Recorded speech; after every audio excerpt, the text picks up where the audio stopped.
CPA Headquarters. Mr. Jack Hardcastle, Good Governance Project Lead, CPA Headquarters. Miss Seinglis Elliott, Deputy Director for Program Management and Monitoring and Evaluation at PAR Americas. Mr. Sean Kinsey, Senior Clerk, House of Commons, UK. We welcome you all.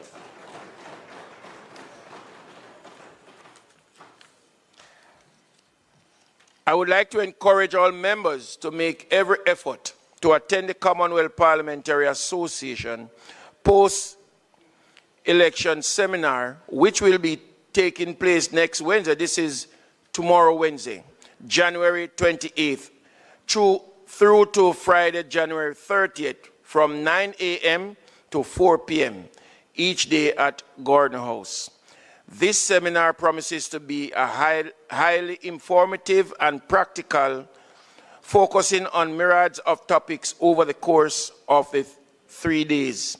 Day 1 will focus on foundation of parliamentary life. Day 2 will focus on financial scrutiny and core functions of Parliament. Day 3 will focus on the leadership, representation, and communication. We do encourage that as many as possible, if not all, of us be present. We are also privileged to welcome a distinguished group of experts from the CPA Parliamentary. Oh, it is before us already.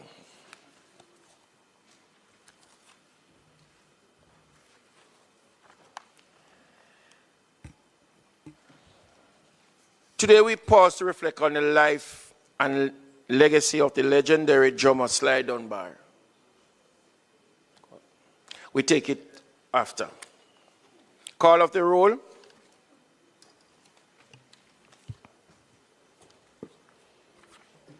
Mrs. Holness, Dr. Holness, Dr. Chang, Mrs. Williams, Mr. Bartlett, Ms. Grange, Dr. Tufton, Mr. Mackenzie, Mr. Montague, Mr. Vaz, Mr. Chuck, Mr. Charles Jr., Mr. Morgan, Ambassador Marks, Mr. Samuda, Dr. Wheatley, Mrs. Cuthbert Flynn, Mr. Terry Long, Mr. Whittle, Mrs. Dalrymple Filbright, Ms. Morrison, Mr. Chuck,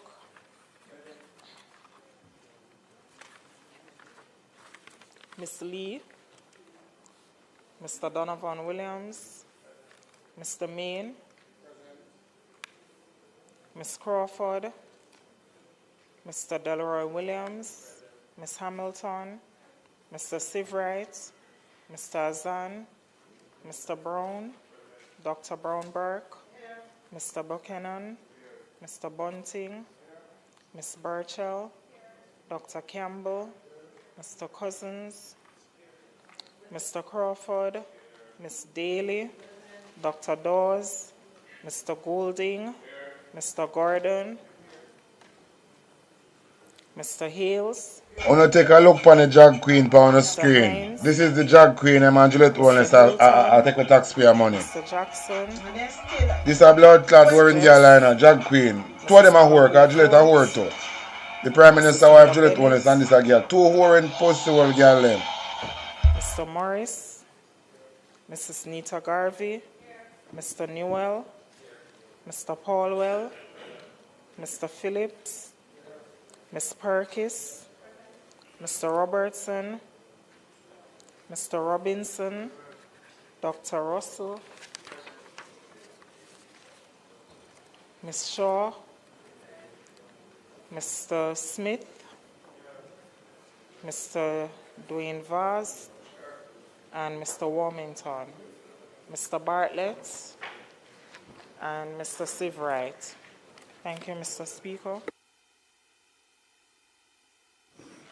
Statement by ministers.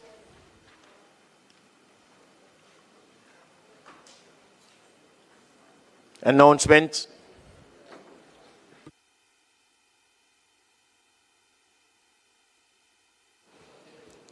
Laid on the table of the House are the following. Annual report of the SCJ Holdings Limited for the financial year 2019-2020. Big up everybody who check in, because tonight going to be a tile moment. So go tell your auntie, sister, cousin, uncle to talk to my TV live here. And on a plating look more from now. 2019-2020. Annual report and audited financial statements of the Jamaica Bauxite Mining Limited for the financial year 2020-2021, along with its minister paper numbered 03 of 2026, entitled Annual Report and Audited Financial Statements of the Jamaica Bauxite Mining Limited for the financial year 2020 to 2021.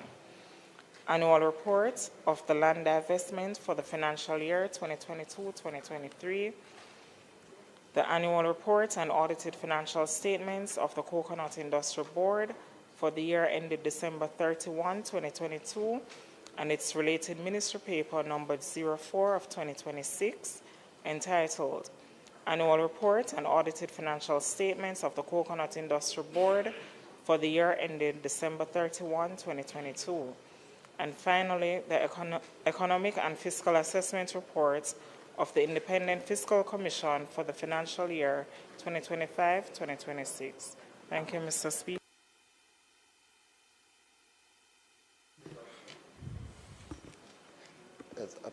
I'm inquiring, Mr. Speaker, because since Hurricane Melissa, we haven't seen any report from the Cabinet. These are reports that were normally tabled routinely arising from Cabinet meetings. I haven't seen any since then, so I'm inquiring of the House Leader, when can we expect to start receiving these reports?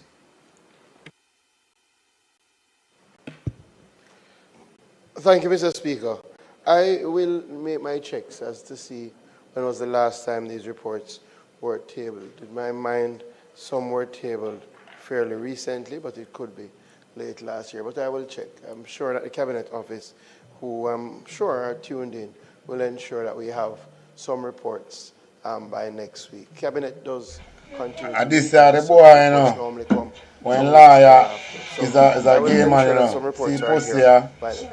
We are call Andre about him one. Text Andre. Look for him coming abroad today and him a batty boy. The boy fuck be a batty in a senti. Look for him good. Him.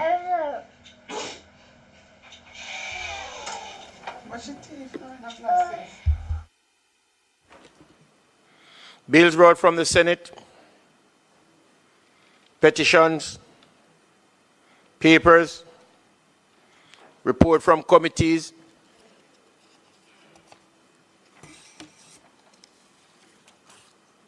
Notice of motion given orally.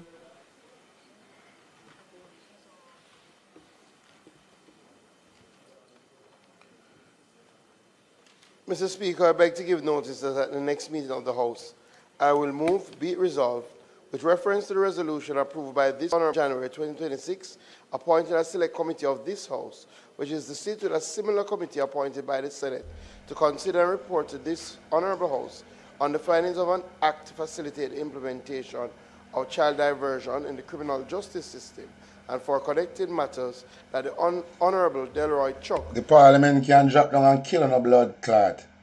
Why the Parliament, why some earthquake can shake the Parliament make it drop down on a blood clot? You know like Sony in a John Crow? Why the Parliament can drop down on a bomb clot and kill on? Be appointed as Speaker. A thief and my batty boy, my new bad news batty boy in the Labour Right Party, him. To enable me to take. Tell him to come sue me, go sue him workless dirty woman. And him batty man father will fuck and breed and get a batty man son like him. I beg to give notice that at the next meeting of the House, None, let me tell you something. to introduce and have... None of these so-called MP from the Jamaica Labour Party can send a letter to me. If they ever send a letter to me, go sue, say, none of these pussy who is a MP from the Jamaica Labour Party can Can't tell me not go so no worthless mama will breed and get some drunker like uno. Uno worthless mama and uno worthless papa. Two of them fuck and get a worthless drunker like uno. But uno send lawsuit to Angela. And me uno fi send it for go suck out uno mama. But uno send lawsuit. Send uno can't lawsuit nobody. No batty boy from Andrew Wallace go right down. We are public servant. If anybody tell me nothing about soon get a box for him out too. Make one of them public servant ever mention talking on TV about no so you see what go on. None of these batty boy. I choose to Andre in Jamaica, them a try intimidate him. None of these suck pussy batty boy politician from Andrew go straight down. Can't send a lawsuit come give me suck out to no mama. Brawling. You never know.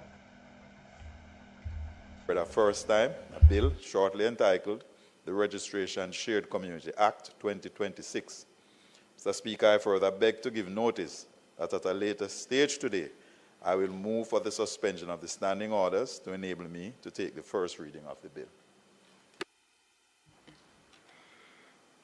Question and answers to question. Mr. Speaker, I'm seeking clarification again because an attempt was made yesterday by a member to inquire or to submit questions to the Speaker for approval for tabling today. And it was followed by, again, a document circulated to the member which confused the process. And I'm really hoping that we can... Mark Golin, if we just make we go beat out them blood clot from Andrew when it's go right down. You know if we could just go beat them blood clot. For Andrew when it's go right down, if we just make we get serious and go beat them. What is I go see, you know? Because we see Dennis Chang come out and talk about them make him work for Andrew Wallace case because them say the nature of this and the nature of that. Because them a plan for Lego Andrew Wallace. Any politician thief taxpayer money. And just because him have him have judge in his pocket and him have this and that and feel like they can rig the system and come back come talk on the house burn down. We don't forget burn out of blood clot country. On a business place on the house burn down. By this finally. And also to be able to get a clear timeline as to when, what time during Monday the questions must be submitted for them to be properly vetted for tabling today. Because I think it's unfair that the member having submitted the questions for vetting yesterday. Them blood clot out of island. Politician and thief taxpayer money. And I buy a judge putting in them pocket. I buy a police putting in them pocket. I buy this and buy that putting in them pocket. Just to save them face and continue to thief taxpayer money. On a house they get burned down. On a business place they get burned down. And when we catch them we beat on a blood clot.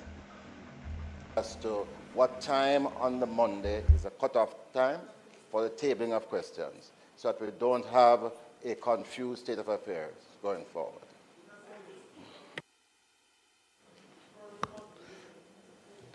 I think on this matter, the Speaker has issued clear directions in relation to the questions to be submitted.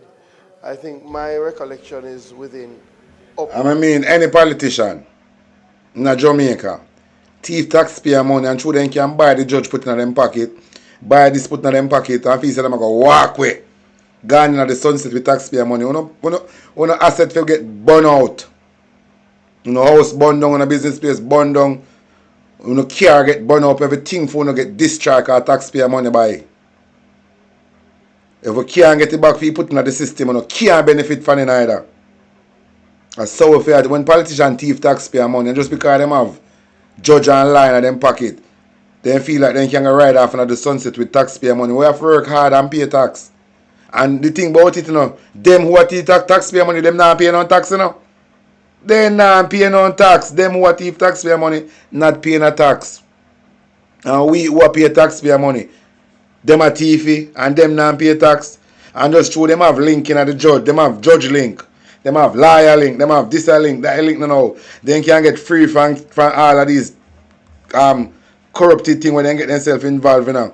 and say them are going to ride off now. So it must never be no politician will thief taxpayer money and will have proofs of them thiefy. And just because them have link, the link are going to make them get you for the case. We are going to take it up in our hand because our tax money. So if a revolution we start it, have a blood clot start because our money and we are lose. And the stinking warring judge and the so-called liar boy and liar girl and them are lose. And we the taxpayer lose. We the taxpayer lose. So if the judge and the court system compromise and free politicians pay a thief taxpayer money, we will burn down them place. If we can't get back with taxpayer money one way, we get it back the other way.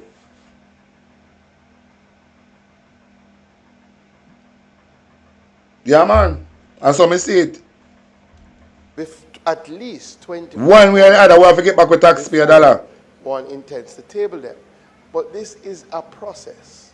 Once the questions are tabled, then... At least a batty boy up on the screen. A broad board you want in a mouth to start talk up. We are going in a film sector, in a film ministry. Broad board in for get in a mouth. If you can't tell me we are going in the ministry where we are lose so much money. In the agriculture ministry, we can't. A broad board, this a pussy if you get in. All know this a boy should in a parliament with them heavy. When them attack it and shake up. Swell up. Just a draw back down. That's how if you deal with them one time and can't get account for taxpayer money. Because the system is the system when them put there. If you hold them accountable, we're not getting no justice from them. So we, the Jamaican people, have started justice in our own hand with politicians. So when the judge free them and we know so them thief true, we go look for your own justice. Them have left there. They can't stay up on the island with we. We must never allow a politician with thief taxpayer money living on the same island with we after they retire. Unless another them grave them are going to retire. Most of them blood clot grave. But they must never be politician thief taxpayer money and retire and ride off in the sunset and a palaver with thieving money. It must never be. It must never. Everybody have to work for their own. We the taxpayer have to work for pay tax.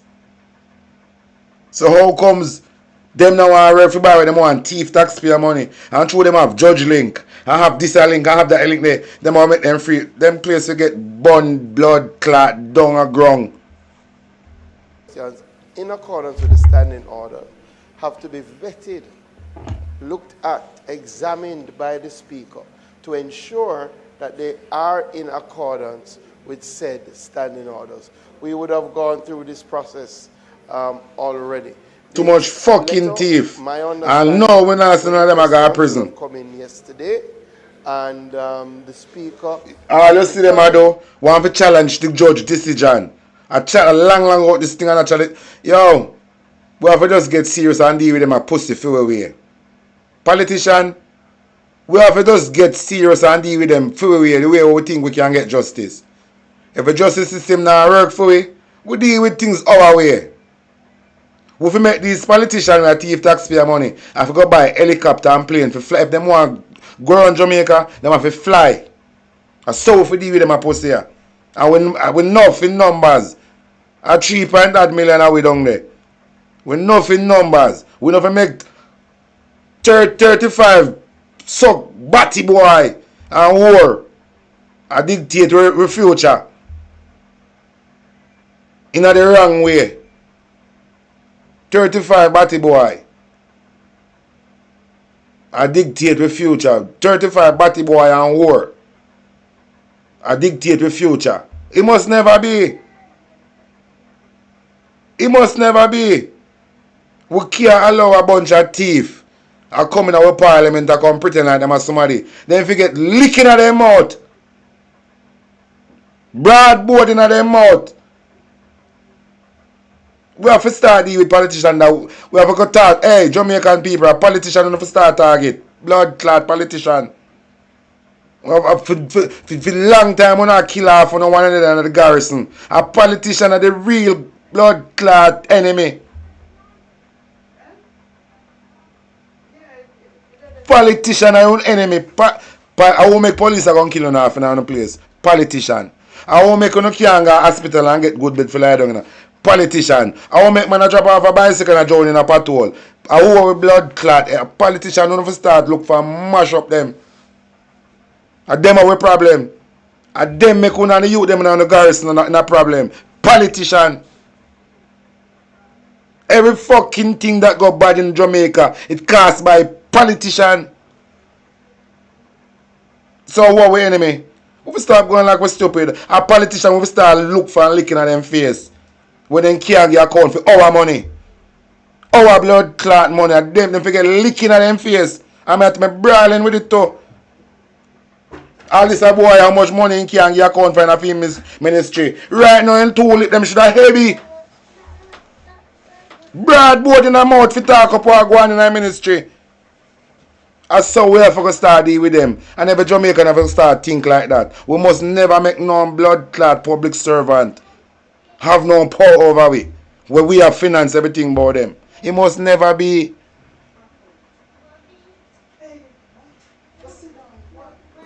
Has not gotten the chance as yet to look at it, and as such, the questions are not now here with us. As we can all appreciate, the Speaker is not in the House at this time, and as such, and as Oh, you mean say the Warren Bumbo clot Juliet Holness in a parliament? Where the blood clot Warren Juliet Holness there when for the pan with job? Where Warren Juliet just true because they know them all talk about cheat today, you know. So this a batty boy, you know, a fucking liar, Brett, in large liar. This a boy, why man in large man a fuck. And just you know want in secret bust out him and text Andre. Your batty secret a go bust out anyway. Wait till Andre left off of the island. You look about the secret where your large boy a keep. It a go bust out. Where Warren Juliet Holness there? Where blood clot Warren Juliet Holness there? We look like where boy named Delan I play with him fancy, a tickle him fancy. We have breaking news. Eh? Blood clot Bigfoot Warren Juliet Holness in our parliament.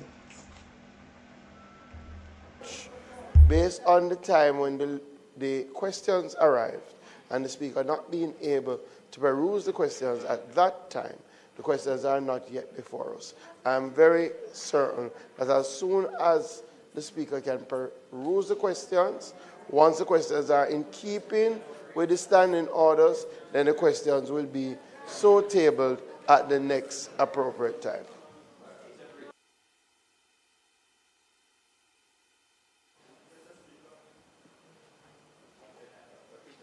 It's my time. I think I was up before you.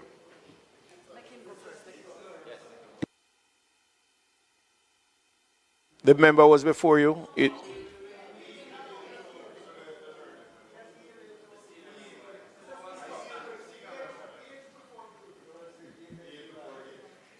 Mr. Speaker, the standing order says the questions are delivered before the sitting of the House.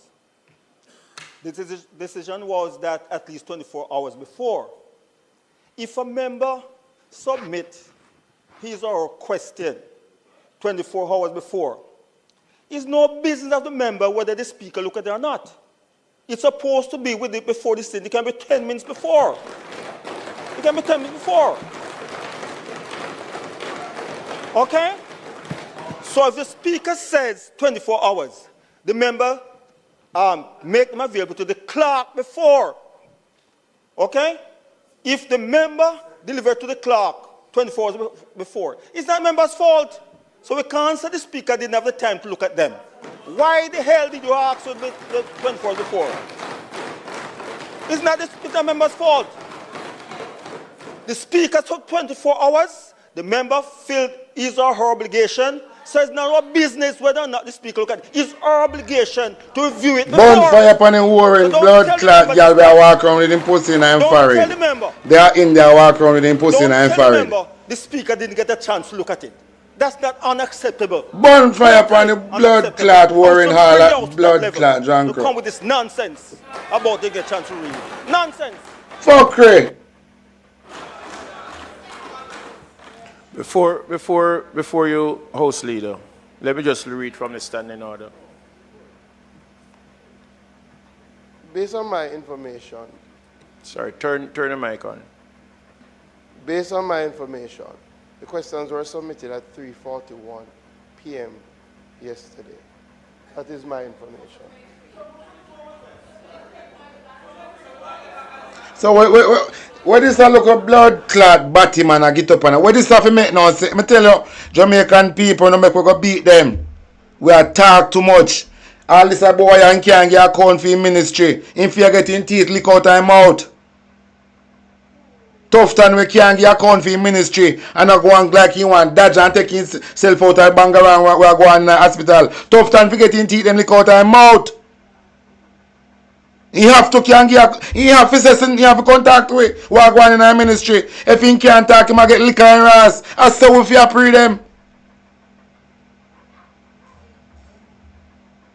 We cannot sit back and allow these people to mash up the institution where in a Jamaica for the people them benefit from it. We can't allow these people to mash up it. And we are going to have some look how labor right in the social media space. We don't know the head van and two. Continue with them misinformation. Them forget their ass bust too. If they not deal with truths and right, lock off on the phone. Me I talk to labor. He say if a propaganda and mischief when you come to make, you don't forget on the ass bust. He say if you not mischief maker and you not come with truths and right, you don't forget on the ass bust. At this they reach now. Any labor right vlogger or blogger, whatever they want to call themselves. If you not truths and right, them a come with, then forget their ass bust. And only truths and right we are dealing with now. Only truths and right we are dealing with now. So any vlogger want calling herself in a Jamaica outside. If you not deal with truths and right, come off of social media. Because if you not continue, you not get on her ass bust.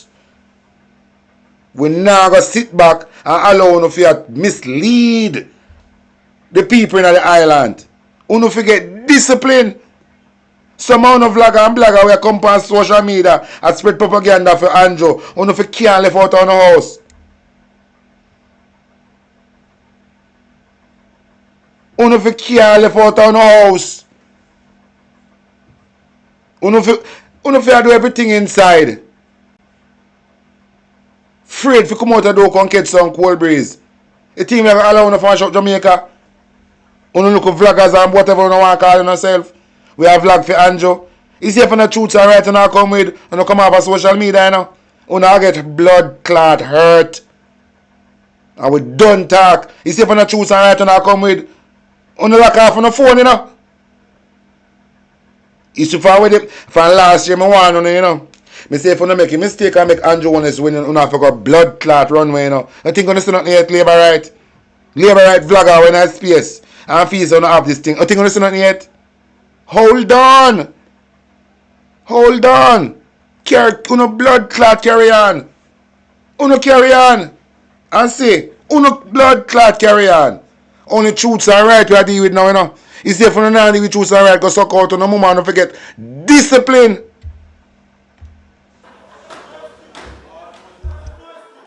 Members,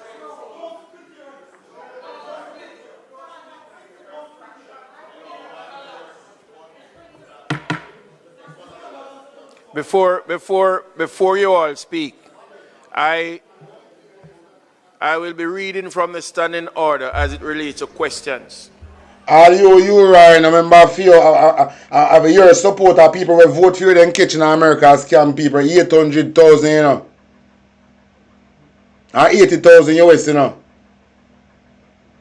One of you Uriah Clark activists, then lock up in a blood clot America. We scam out the people them 80,000 US.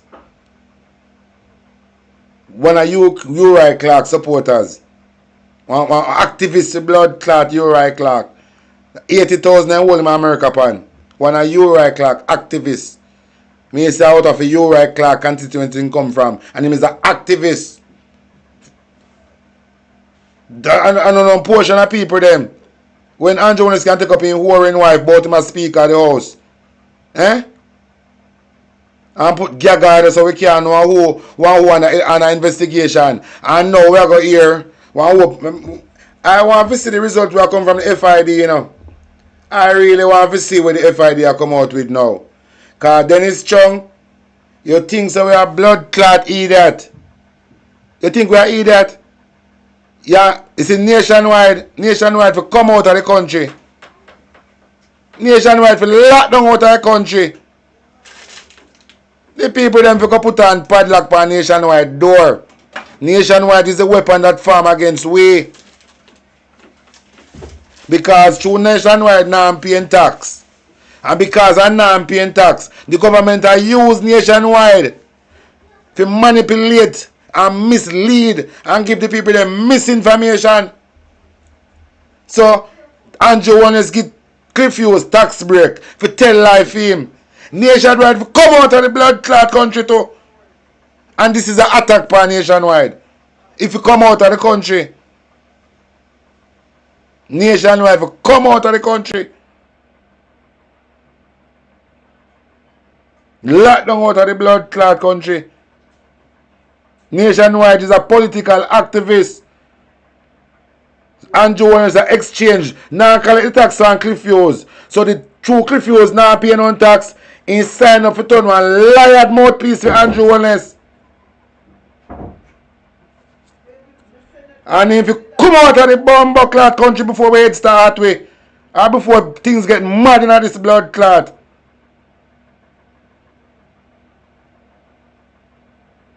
Too much I want to tear the blood clot, Andrew Wallace. And everything we are going to be a corruption, be a fuck, be a labor right. And come off a social blood clot media.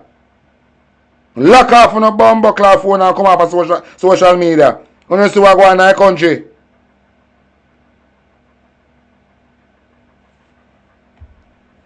Section 14, nature of question, subsection 2. Notice of a question may be handed by a member to the clerk during the period. You're right, clerk, go suck out your mama. We don't want to hear nothing about that. Every Ramington say what I say. And every Ramington support them on the same party where you depend. And every Ramington in the blood clot parliament longer than you. So every Ramington now go raise and contract fuck like this. Against your own party. The UR clerk, sit down, sit your fuck down. Known as question time. Every such notice shall be signed by the member giving it. A member who desires an oral answer to a question shall mark his notice with an asterisk, and a question not so marked shall require a written answer, which, when received, shall be circulated with the minutes of the proceedings of the House. Yankee checking. Big up yourself. Big up everybody who there now. 5, when him see you, big up everybody who checking here. Oral answer shall be put down for a day big to up be yourself, named by the member, being a day not earlier than 21 clear days after the question has appeared on the question paper. I am reading from the book, that's all.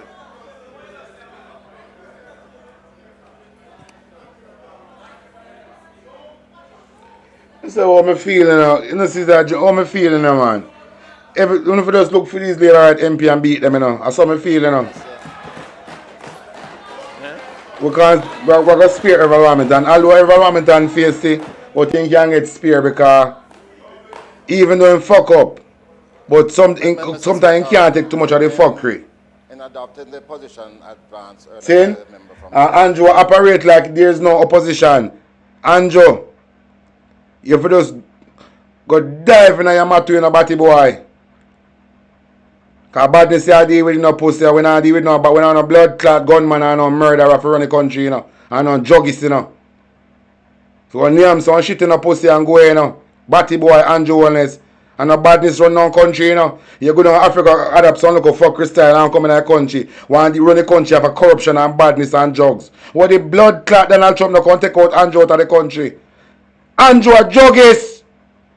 That is why so much drugs are coming in our country and it's silent. Only when you're outside of the country, you talk about drugs. Andrew blood clot juggies. Andrew juggies. That is why so much blood clot drugs are pop up in Jamaica and in silent so. But when in the outside of Jamaica, I talk about fight against drugs, and fight against gun, and fight against this. And you know fight against the blood clot drugs where run up and down in your country. Now must you traffic them. Because you don't have a problem with them. And must Andrew has trafficked drugs in a Jamaica. That seem to have no problem with them. I never see them build a press briefing for drugs them operate in a Jamaica, you know. I must blood clot Andrew Holness and the Jamaica Labour Party with drugs trafficking in a Jamaica. That seem never have a problem with it in a Jamaica. But he have a problem with it for the Caribbean water. Him have a blood clot problem with the drugs where come at Ian Fleming's airport, where come up near Sadafim house, where police have a police are trafficking drugs for the government.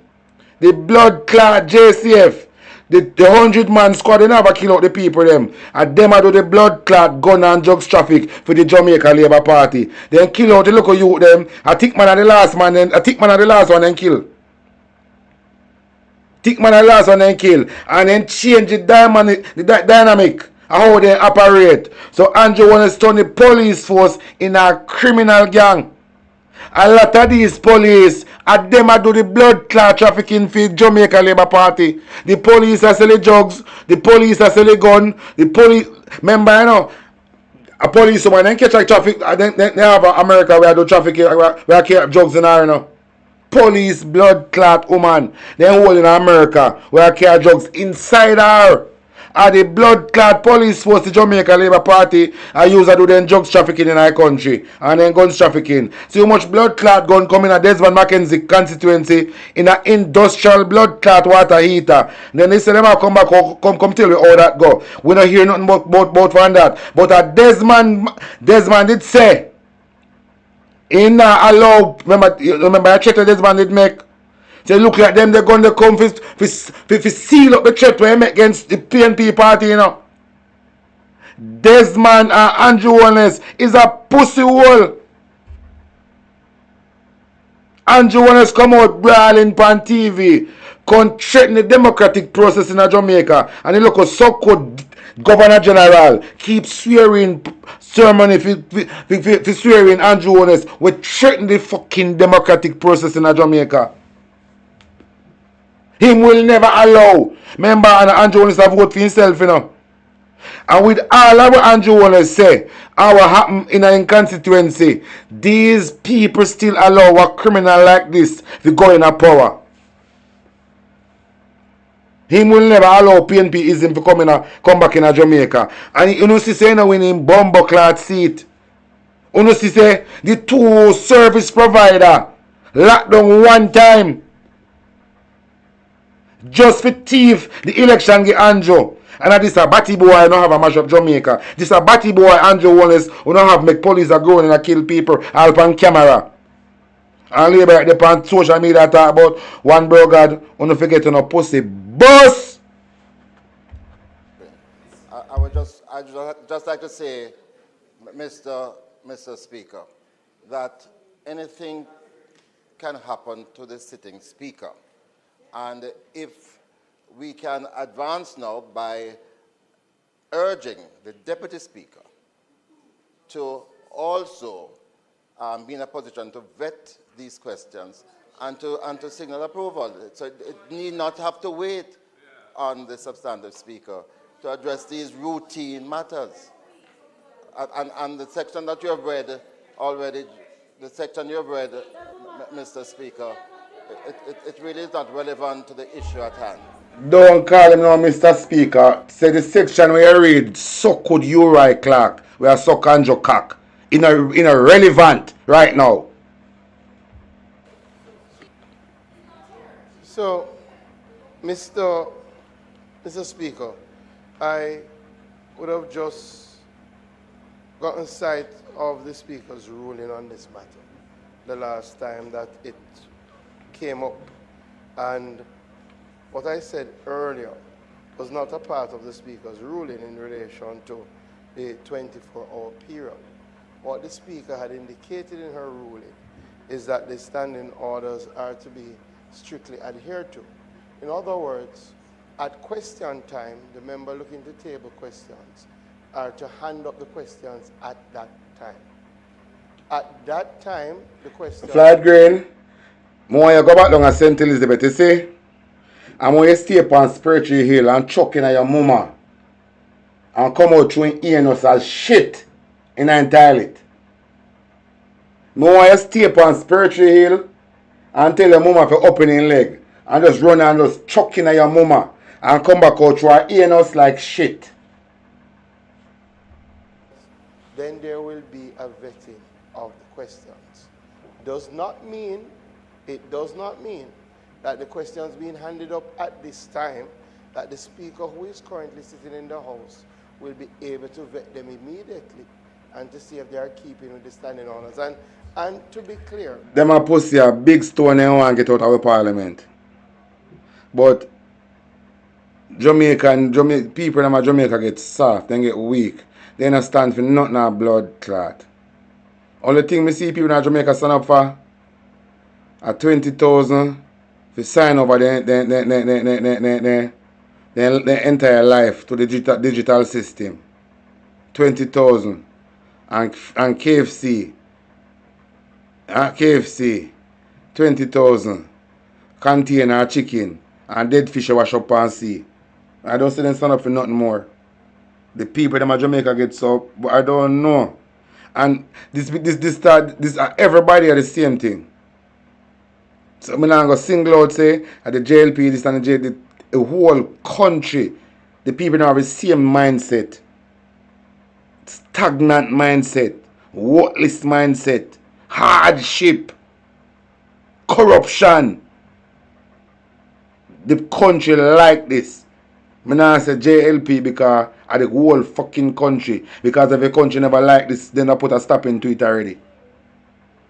So at the two party, the supporters of the two party, them are the same blood clotting, and them are the problem. The two blood clot supporters are the problem.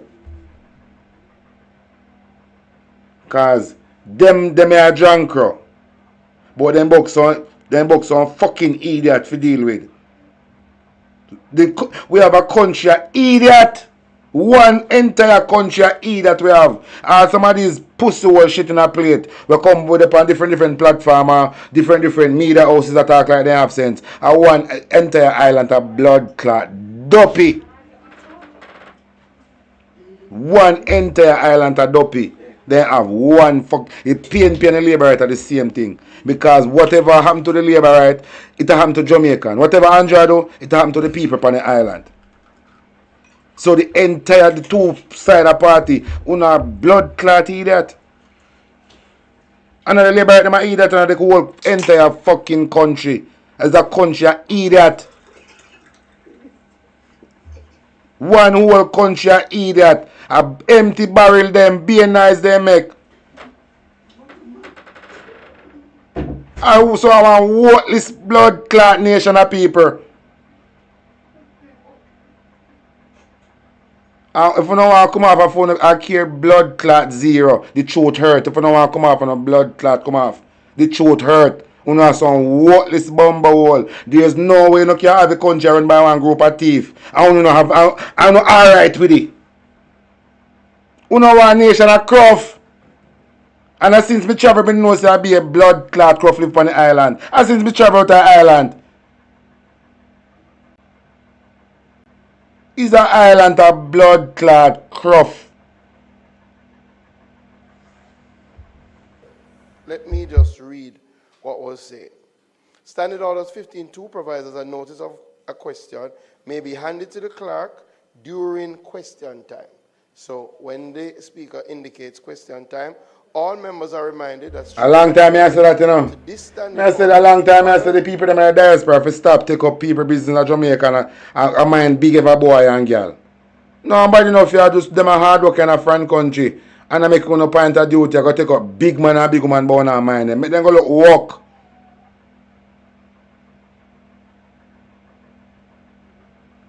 Make them go look work. Then we see say nothing and go on our country for true. allow them to face hardship. Must say move the mind Western Union and MoneyGram lockdown. Move the mind the lockdown and man into bomber ass clot. So make everybody wanna have to go look work. So we're not gonna get, we're not gonna know, we're not gonna see say the fucking country in a problem. Me say the entire country have in a problem in order for these people wake up.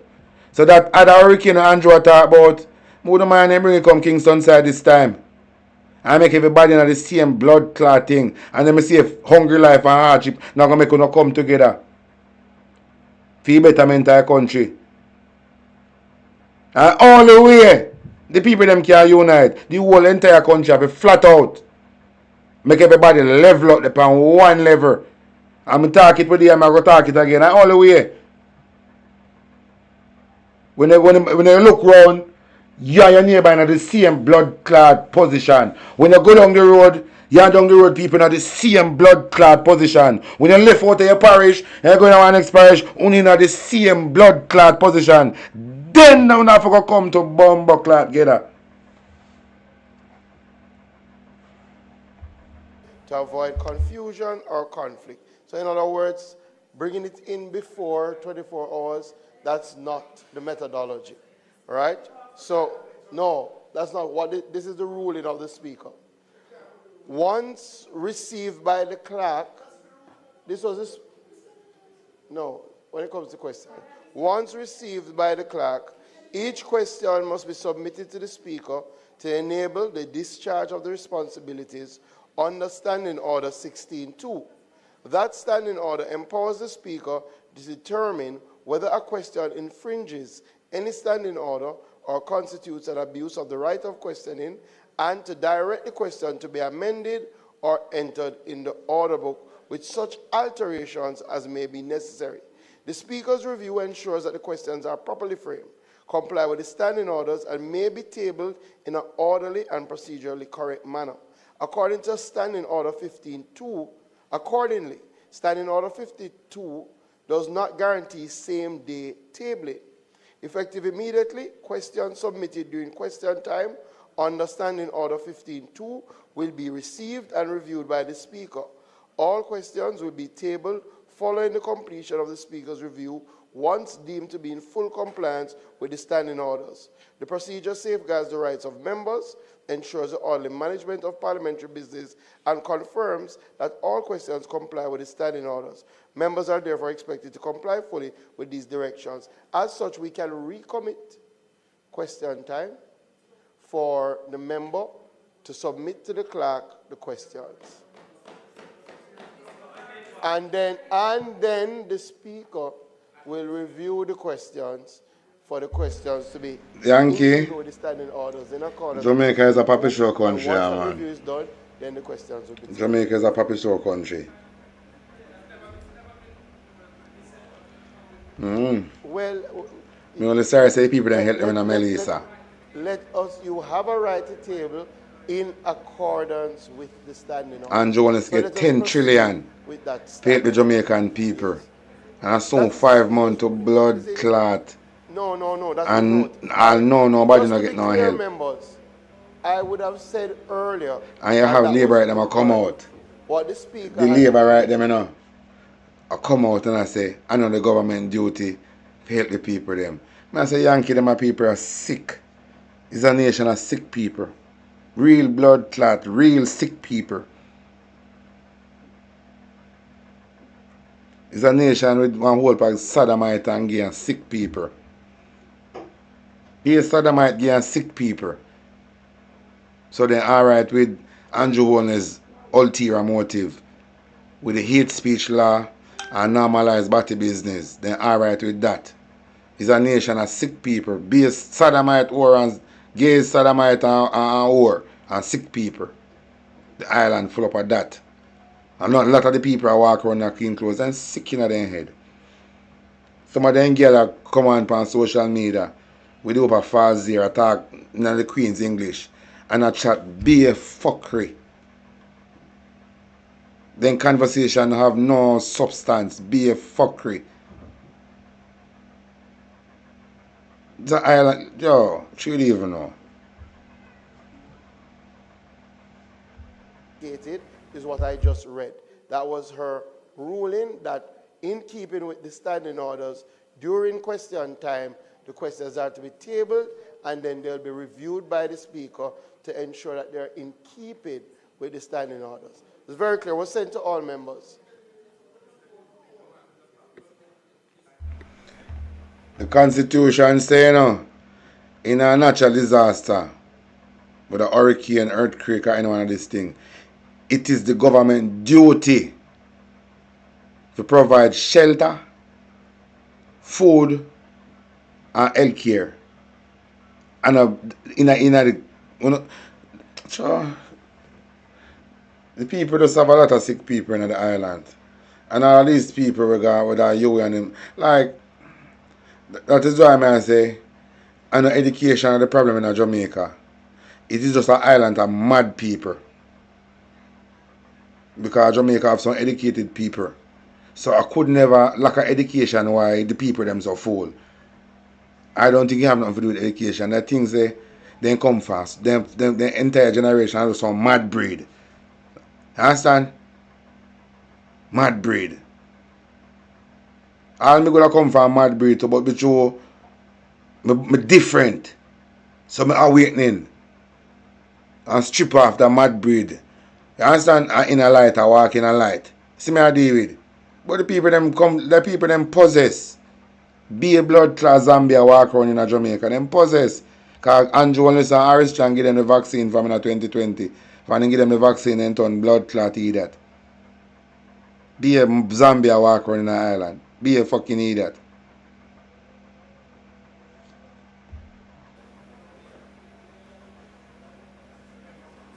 Member from St. Catherine Southeastern. Thank you, Mr. Speaker. Having followed the logic. You don't forget a dollar, man.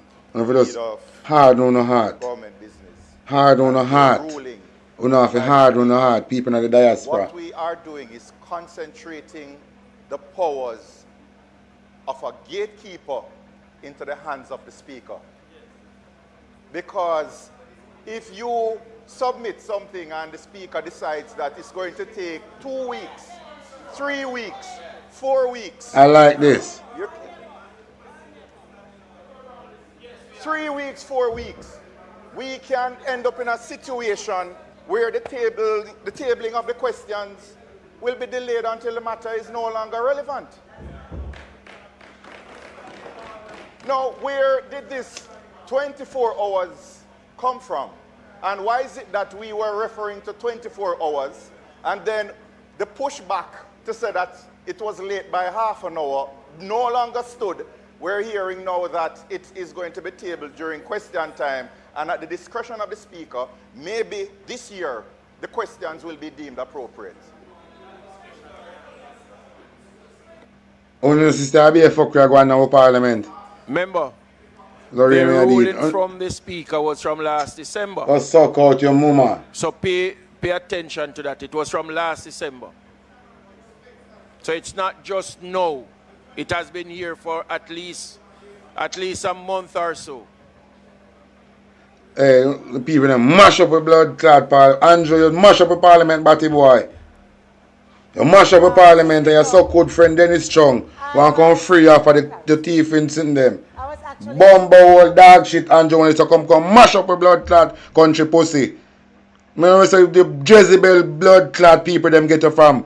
You come from one Jezebel blood clot set up one Jezebel breed you come from Andrew Wellness. You come mash up a blood clot country pussy and going to talk about development. Mash up a blood clot country pussy and I'm going to talk about development. And what kind of blood, what Jezebel blood clot breed this a boy come from? I want Jezebel breed Andrew Wellness come from. One Jezebel breed. You know, look for who bring Andrew Wellness going to look like blood clot Jezebel. One Jezebel breed. Andrew come mash up a country and come fuck up a Parliament.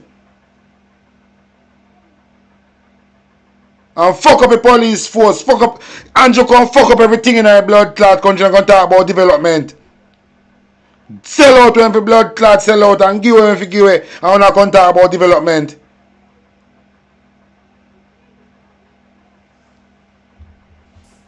one Tuesday afternoon when the Speaker made a big point about making sure that the questions came in time before. All them a fuckery with bumbo clot Warren Juliet Owens that come with our parliament. Eh? Eh? You don't tell me something now. This, you alright with this? The parliament operate like we live in a democratic country. You don't have no sense. You know, Sister Andrea set the stage for the republic. Eh? The country operate like it's a democratic country. Oh, no, so bumbo clot fool. Eh?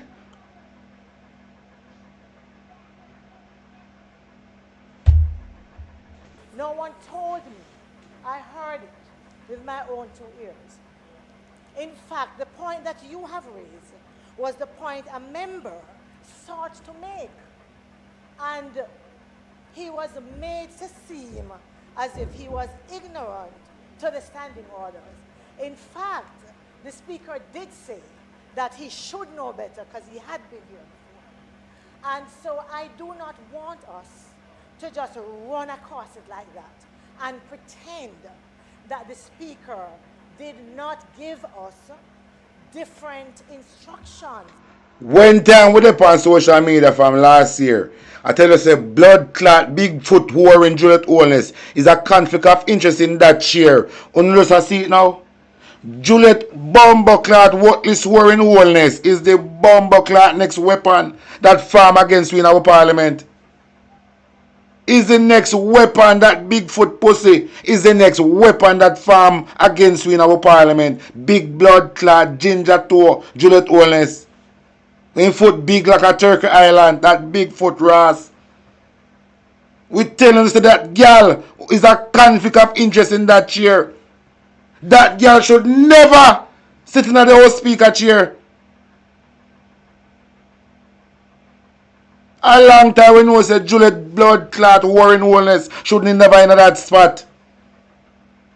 I will not stop till that Warren pussy will Bigfoot dirty girl come out of a blood clot speaker seat.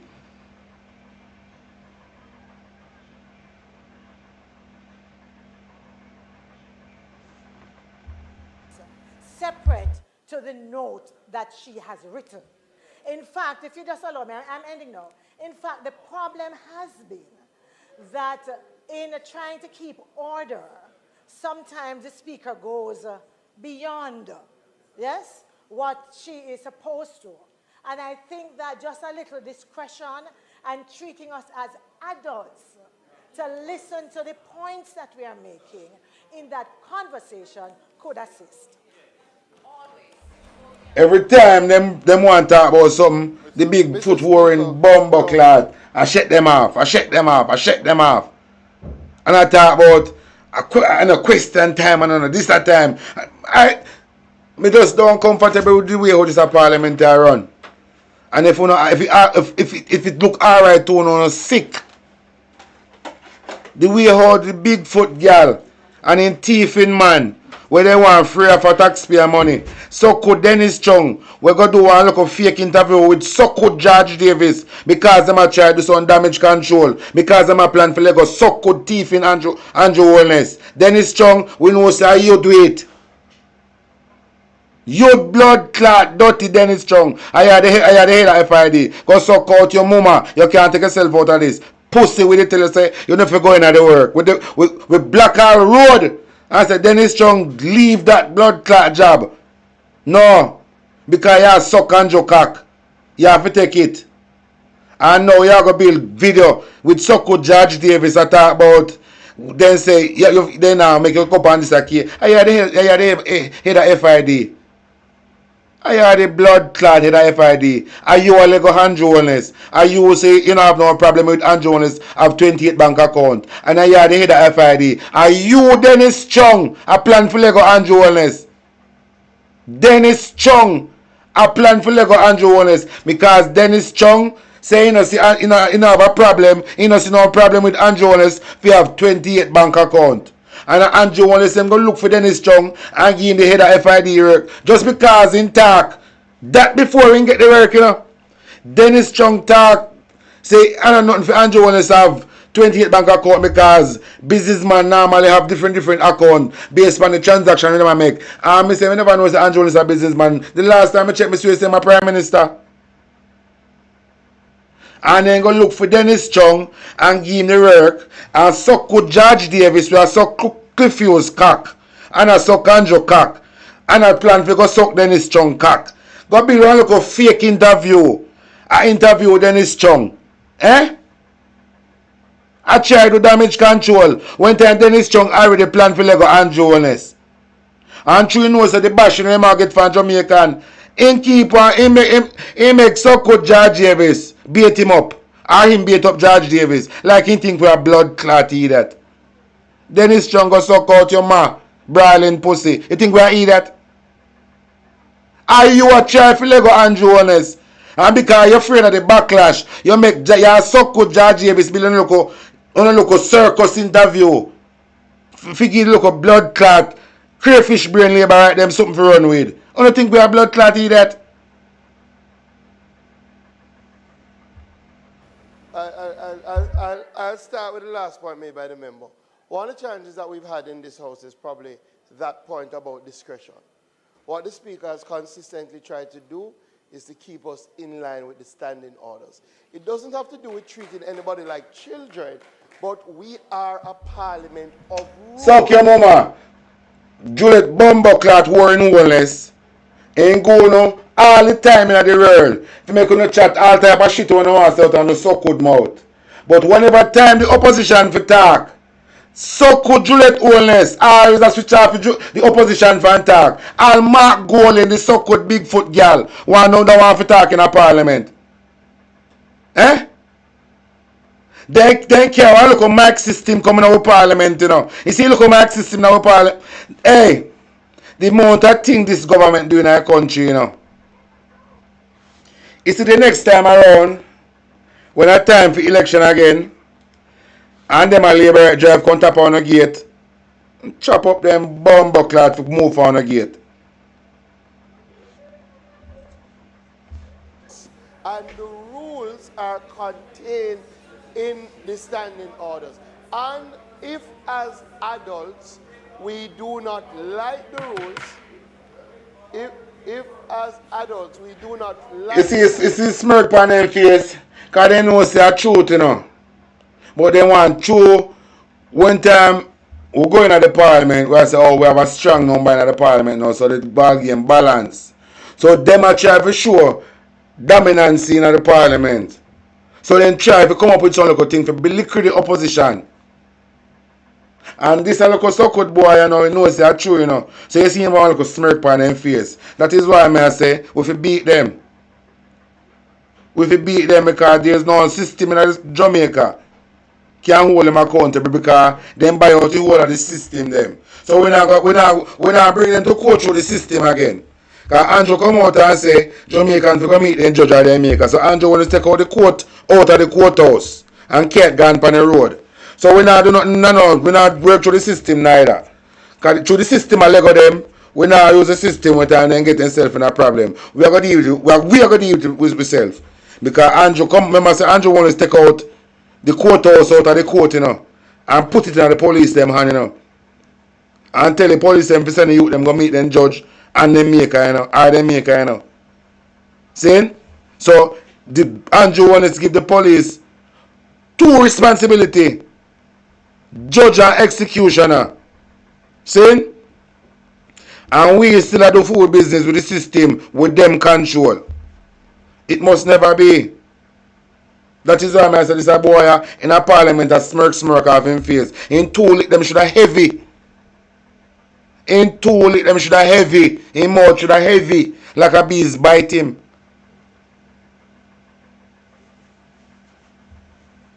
We do not chastise the person who is keeping the rules. We use the processes to... Remember, you know, so this is a thief on the screen, you know. We do not misrepresent... This is a national thief on the screen, you know. ...approach of the speaker. This guy is a thief, you know. The beauty with this speaker, the beauty with this speaker, when time on a thief taxpayer money, and if you make we know and keep the secret for now. And that's the beauty about the blood clot big worn foot girl.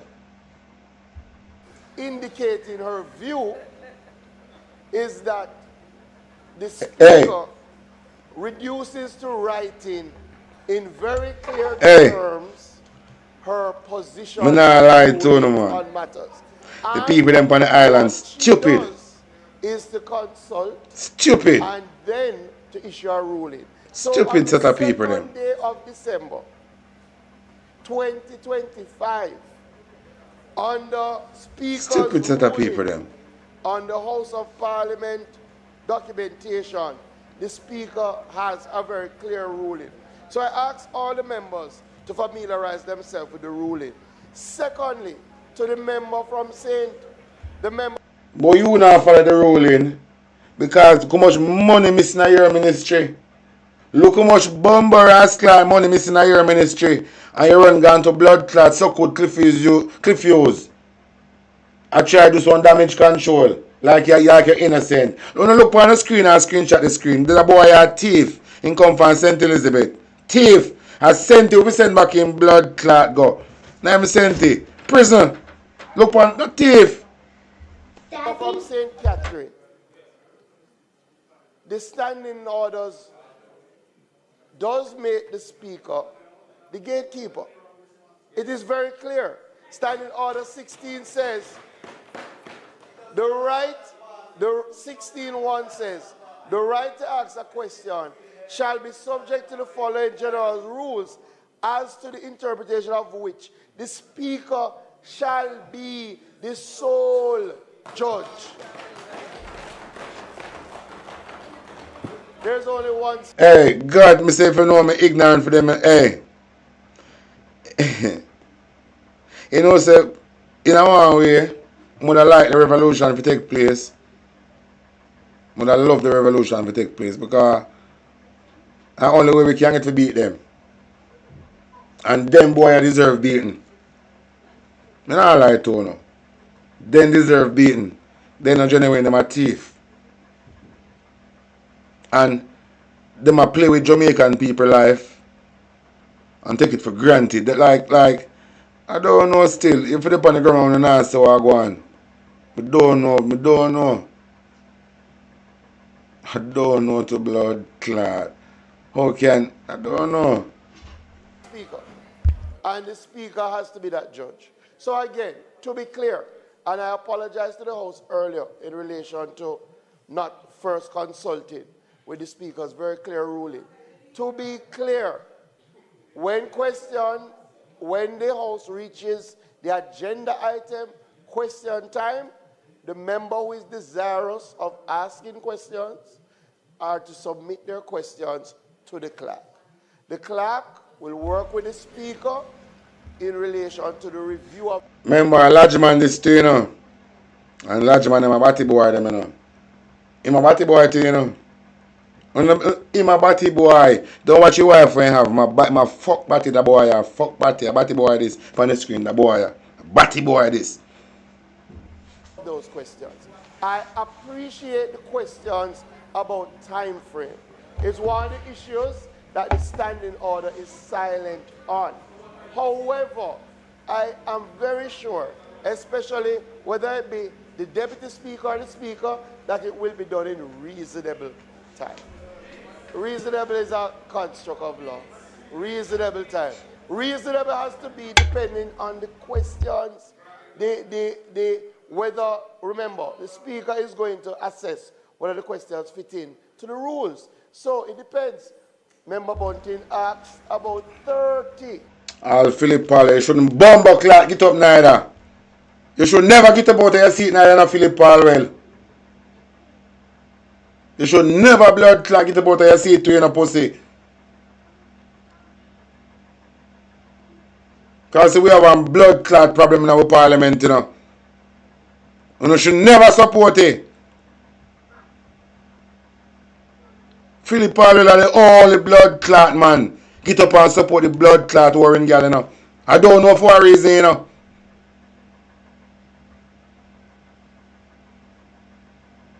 I don't blood clot, no. Because you should have said this is a blood clot, straight conflict of interest from the get-go. Why the fuck possess this man to get up and support this blood clot thing here? Eh? Where are they, Chai? Me begs me, hey, Chai. The government of the people them be fool in a Chai. The government of the people them be fool. And in a this time a Chai. You can't see yourself as non PNP and you can't see yourself as non JLP. You have to see yourself as Jamaican. You have to see yourself as Jamaican first. You never born a PNP, you never born a JLP. You born a daughter or son of the soil.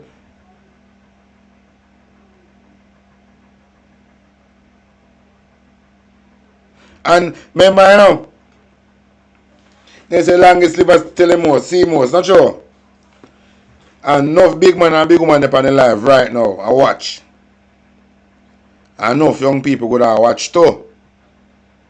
But in a year lifetime,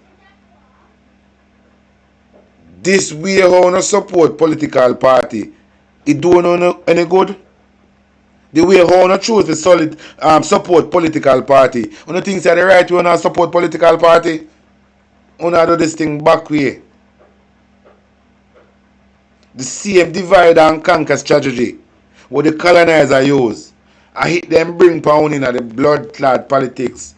Una need to wake up, you know. Una need to wake up, you know. What make you think say them change up? What make you think say them change Jamaica? Tanganyika, Jamaica, whatever name you think it name. What make you think them change it from republic to democratic system? Remember, you know, the British them and these people will come back, we think and change it from the republic, you know. Remember, it was a republic, you know. We was one unit, you know. But them couldn't work. They couldn't do what they want, blood clot though. So then come in, you see this democratic process where America them work, where use a mash up people country. It is not good, you know. And all the way they can come with them fuckery, you know. All the things that they can come and take out on the resources and them there. Through the democratic process system. Because when the country a republic, the country become one. So it be one vice. When them split it in two, it easy to manipulate. It easy to manipulate.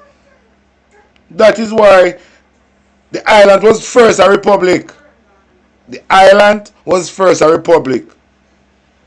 And then the monarch system, the system when them create, make them give away them republic, accept them democratic process, and I saw them come thief for the resources through the democratic process. Democratic process create for thief for no wealth and control on no. Like the CIA link with the Jamaica Labour Party. The CIA link with the Jamaica Labour Party. What do you think go on? And we don't know them operate. The more infiltrate and create all type of things. And make sure say the country stay divided.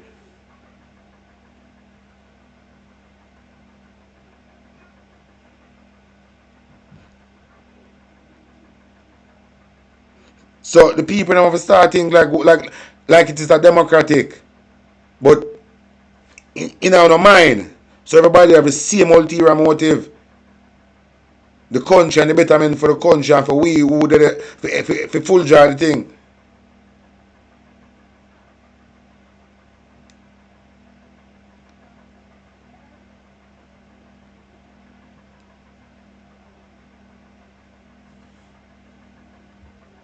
I don't come on another thing, you know, car. Questions, 35, baby, under different categories. You understand? So, I understand everybody. There is no attempt to frustrate. It's an attempt to put a system in place. Let's stick with the standing orders. Speaker. Question and answers. Mr. Questions. Speaker.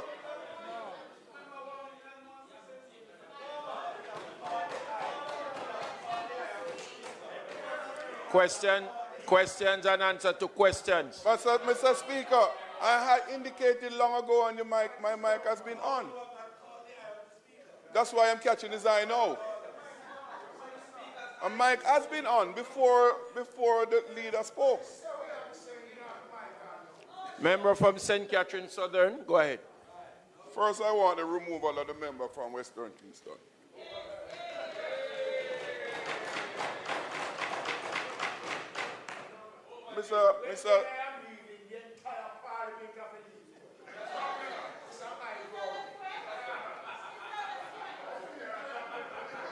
Mr. Speaker. You hear the member? If me have to move, the entire parliament have to move because this is my ground. So I saw no see it.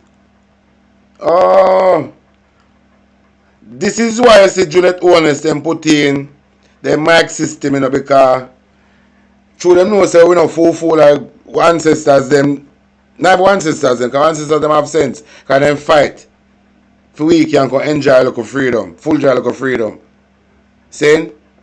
But we don't fool like our grandmothers and grandfathers. Yeah.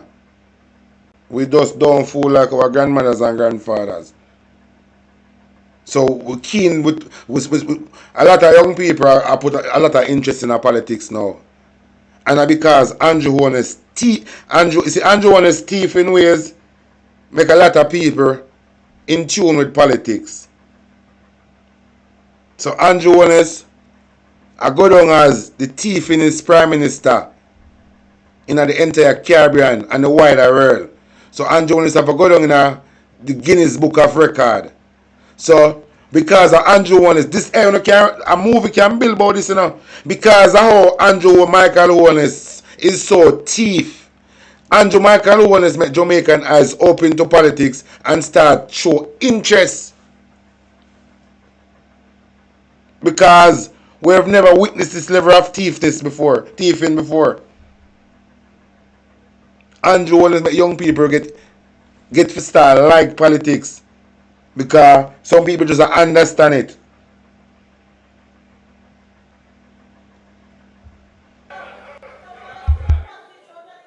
Mr. Speaker, the matter of the rulings of the Speaker in recent times have become very controversial.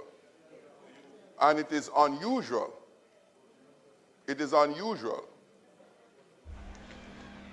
The standing order in... How is a woman here? Look, is a black woman here? How is a black woman here? Parliament. Is a black woman here? Say I look on the general. Allows for the rules that govern the operations, the privileges be settled. Let me hear the point of order.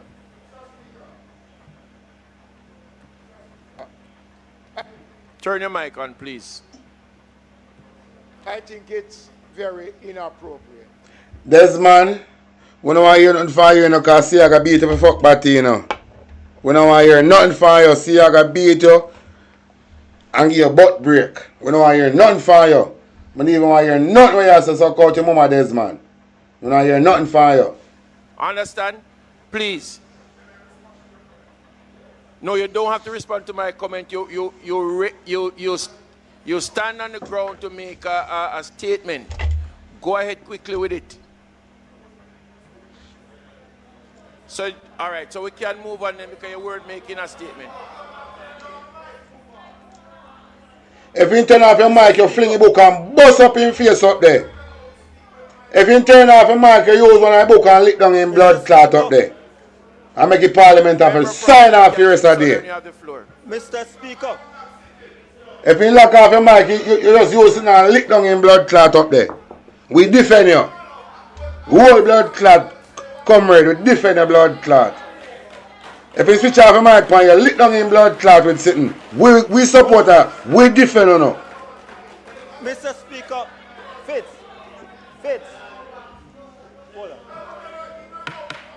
Hold on. Member from St. Catherine, so sit. How you mean? How you mean? How you mean? How you mean? How you mean? Make your point. And we defend the blood clot. Andrew go suck out him mama go my thief. And no matter when suck out Dennis Strong want come say, pan suck out Cliff Hughes program. We now work with that.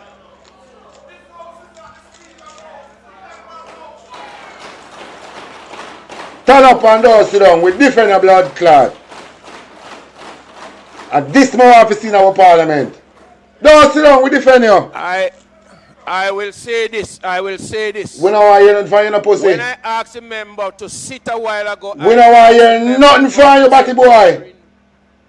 Southern to sit because his mic. Go tell your mama to sit down. Go and tell your what this mama and what this batty man father to sit down. I was asking the member whose mic was go on. Tell your worrying mama to sit down. Address you. But you continue to shout across the floor. What you mean? I am saying to you, your mic was on, and before you could even start to make your presentation, you were cross-talking with another member. You did. You're right. Suck your man go, batty boy. I am going to ask your member. I am going to ask you to sit now. Don't sit down. I am going to ask. Don't sit down. Jesus, peace. Yo. He want to laugh, you know. Hey, boy, see if you ever laugh. You know, see, say, boy, want to laugh. He want to smirk. Yo, I don't understand still, you know. Member from St. We could never do this at Parliament. I come out of fight them, you know. How you mean? He can't stop. He can't talk before you. Suck out your mama. He can't talk before you. Edmund Bartlett go suck out your mama too, you know. You don't do nothing for tourism, you know, batty boy.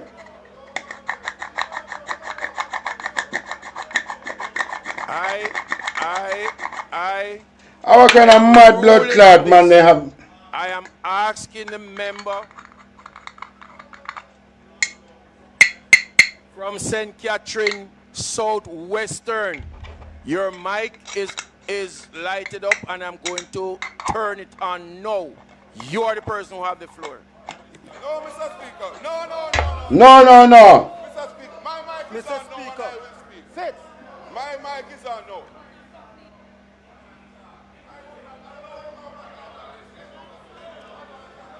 Don't sit down. Member, the only reason you're behaving in that manner now, I simply gave you the floor. All you did was I'm giving the person next to speak, and he is going to speak.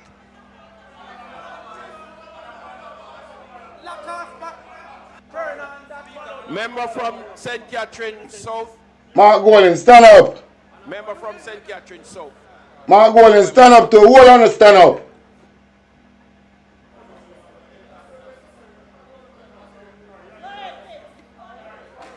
Thank you. Amen. Mr. Speaker.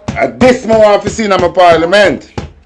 This more want to see in my parliament. One, rulings from the chair, from the speaker's chair, have been most controversial in recent times. This parliament have seen speakers from both sides. It has never happened before. We have never had these levels of controversies. Never. They have been easily adhered to by either side. We have walked that road before. The Privileges Committee in the Parliament sets out a way to arrive at a consensus around how the House's business are conducted. It is not for the Speaker to unilaterally, arbitrarily set rules on the running of the House. And there's a reason for that, Mr. Speaker.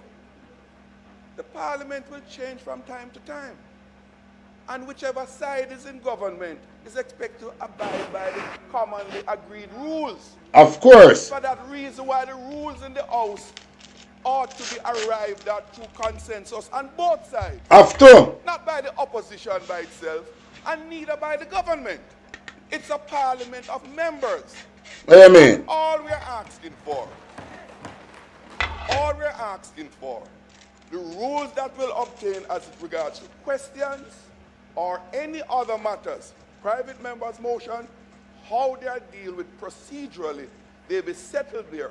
The ruling of the Speaker as an umpire is to ensure that the decision of the moment when the House is in session is in keeping with those agreed provisions. Now, Mays, that is not a standing order, is recognized because it says both sides must agree. So even if the standing order is not explicit on a particular point, there is nonetheless an agreed way in which those matters are dealt with. Mr. Speaker, I respectfully and humbly submit. Yes. If we continue with that convention, which has not been controversial before, we won't have much of the problems that we're having in the House. And for heaven's sake, we don't want posterity to judge the tenure of this House in a very unfavorable way. Shit up Andrew come mash up the parliament, man, in Warren girl and in back a Batman friend there. Let us just revert to an orderly, balanced way of how the House business is run. I have, lastly before I take my seat, I have in the past Parliament prepared questions, submitted them before time, and it's 1.5 months before they're able to end up reaching here. I've been on the receiving end myself, which has not been in keeping with the conventions of the Parliament. So I make my plea, Mr. Speaker. Thank you.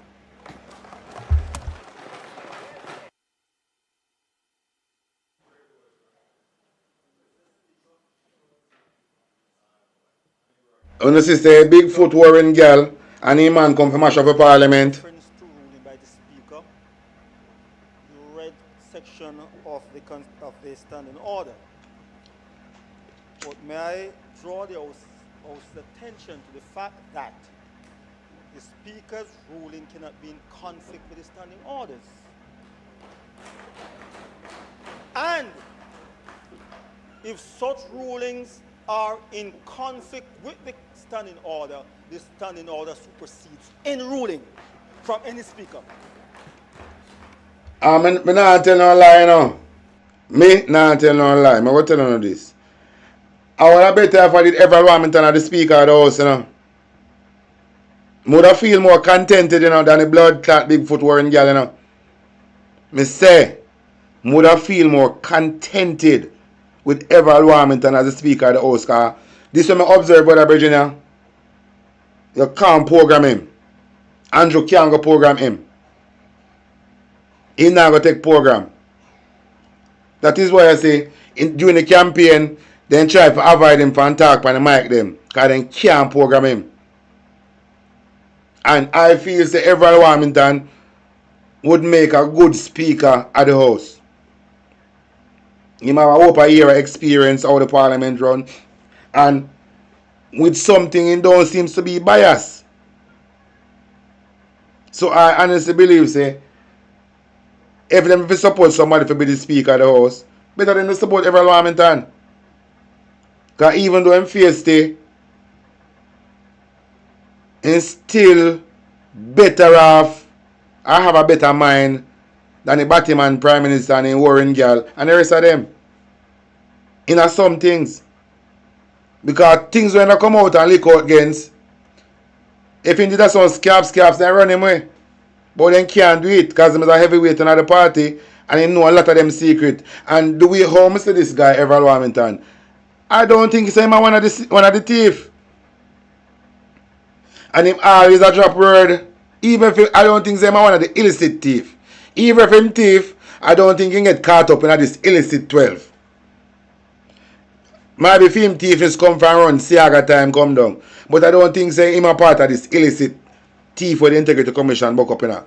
And I think what I notice about Everald Wilmington too, him always say the people them vote for him over 10,000 add somebody send him come a Parliament. So he has a throw out for Andrew Honest and the rest of them when you know say I buy for them seat. I kind of study that youth here. And I think say that be a good Speaker of the House. Because bad to bad, he can't take too much of the fuckery.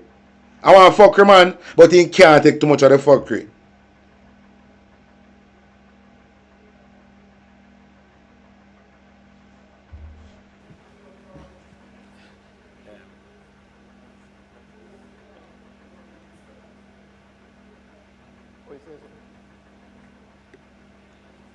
That me do Yankee.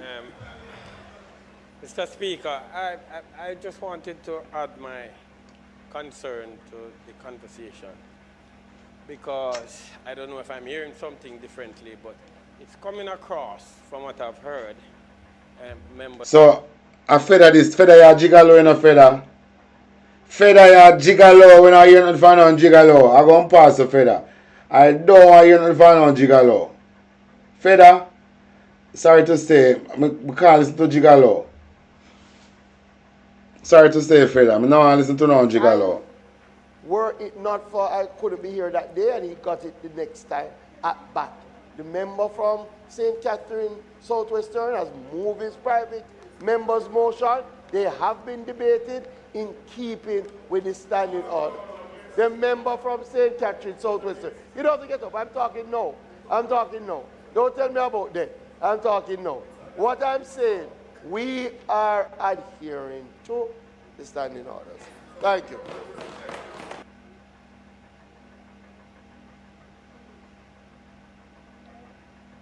Motion that may be made at the commencement of the public business requiring notice. Motion relating to the sitting of the House. Motion for leave to introduce bills. Presentation of bills without leave of the House first obtained.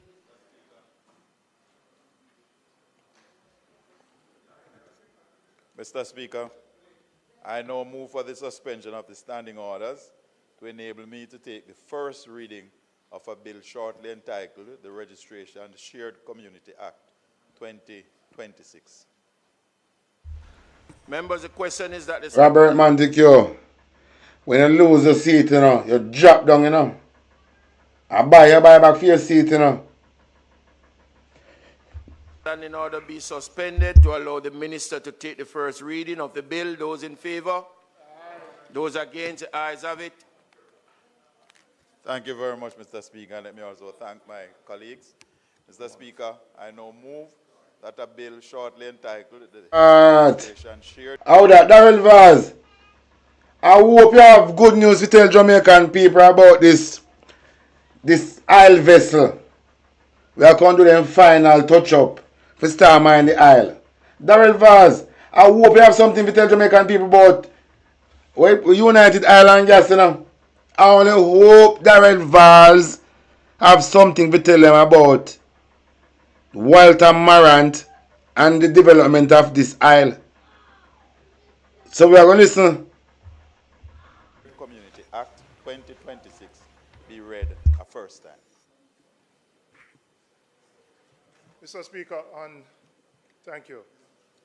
On this particular motion, I represent a constituency that probably has the largest number of gated communities in the entire country. I had a very cursory look at the bill. It has very far-reaching implications for how those gated communities operate, legally and otherwise. I believe it is in the best interest of the Parliament and the country for a bill like this, which is being introduced for the first time, to be referred to a joint select committee where you can have stakeholders review it, give their comments before going through this process. So I'm not here to comment on the substantive nature of the bill, but to recommend that it be referred to a joint select committee. Mr. Speaker, I have heard the gentleman. We are just having the bill read a first time. The member, my apologies. We are just moving to have the bill read a first time, and we're not going through the conclusion. So we'll take the first reading. And we will, as always, this government and this side always consult with stakeholders. Always. A bill shortly entitled the Registration Shared Community Act 2026 is read a first time.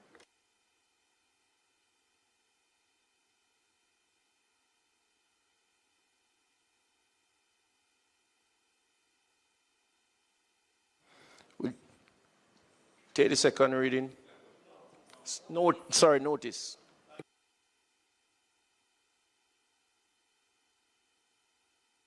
Mr. Speaker, I beg to give notice of a second reading of the bill.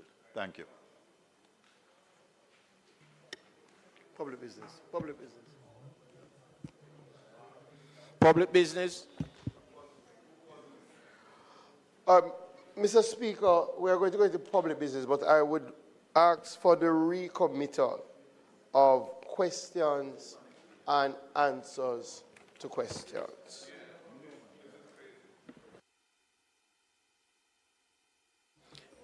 Question and answer to questions. Come.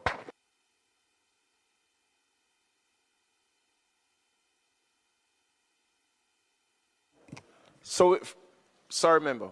We're asking that the question, the recommittal, those in favor, those against, the ayes have it. Member.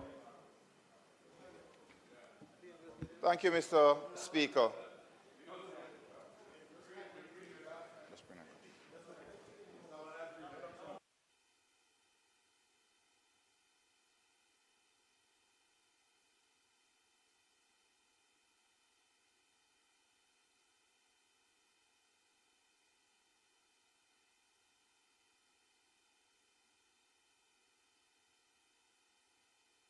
Public business. Thank you. Thank you, Mr. Speaker. In public business today, we will have the commencement of the debate on the amendment of the Cyber Crimes Act, and that will be piloted by Minister Andrew Wheatley. And we will start with that, Mr. Speaker.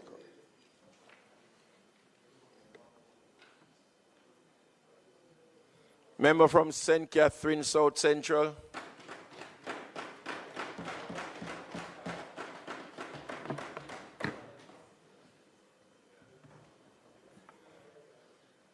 Thank you very much, Mr. Speaker. Mr. Speaker, I rise today to open the debate on the bill shortly entitled the Cybercrimes Amendment Act 2026.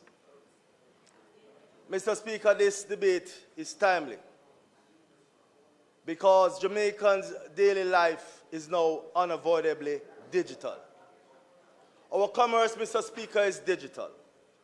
Our relationships are digital. Our public discourse is digital.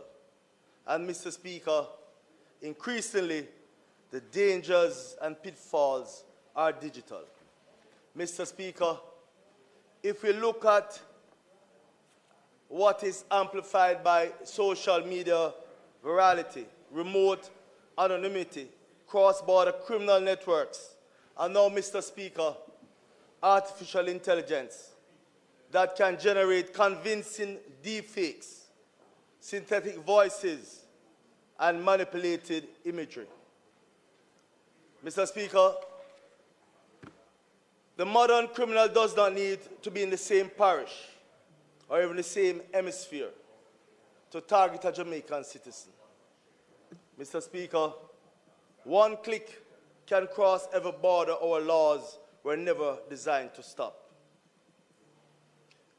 Mr. Speaker, our cybercrime framework was created to meet a specific reality. And it has had to evolve over the years, Mr. Speaker, as the reality evolved. It was designed, Mr. Speaker, in an era when cybercrime was often understood narrowly as the unauthorized access, interference with systems, and the misuse of devices. Today, the threat picture is wider and sharper, Mr. Speaker. Identity theft are at scale. Financial fraud and payment diversions are now common assault. Harassment and extortion conducted through viral platforms and reputational destruction through synthetic media that can, Mr. Speaker, fabricate a person's likeness or voice with alarming realism is now the order of the day. Mr. Speaker, in keeping with the intent that our law must keep pace with technology, a joint select committee was established under Section 25 of the Cybercrimes Act to review the act. And Mr. Speaker, it reported this Honourable House in May of 2023. The bill I tabled last week, Mr. Speaker, gives effect to those recommendations and the policy decisions flowing from them. Mr. Speaker, this amendment package is about three things: stronger protection for people, especially our children and most vulnerable, Mr. Speaker; sharper tools for law enforcement and prosecutors; and of course, Mr. Speaker, in an ever-evolving landscape, updated definitions and offences that reflect how harm now travels through digital platforms. Mr. Speaker, I will now take the House through the bill clause by clause. Mr. Speaker, Clause 1, which is the short title and construction, establishes the short title of the bill, that is, the Cybercrimes Amendment Act 2026, and provides that it is to be read and construed as one with the Principal Act and all amendments thereto. Clause 2, Mr. Speaker, modernizes the interpretation section by amending the definition of key to include or indicate that a key can be either electronic or digital. Go and learn that up. You should not be the leader of the opposition if you don't understand simple terms. Mr. Speaker,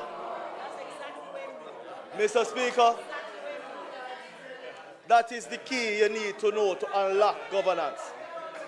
Mr. Speaker, this look so good, Batty boy, thief in Peter Jam boy. I talk about cyber. Let me tell you this. Let me tell you, I'm blood clot Andrew sitting. You nor Andrew can't stop no bomber clot citizen of Jamaica from holding our accountable. Two and go chucking on them, brawling.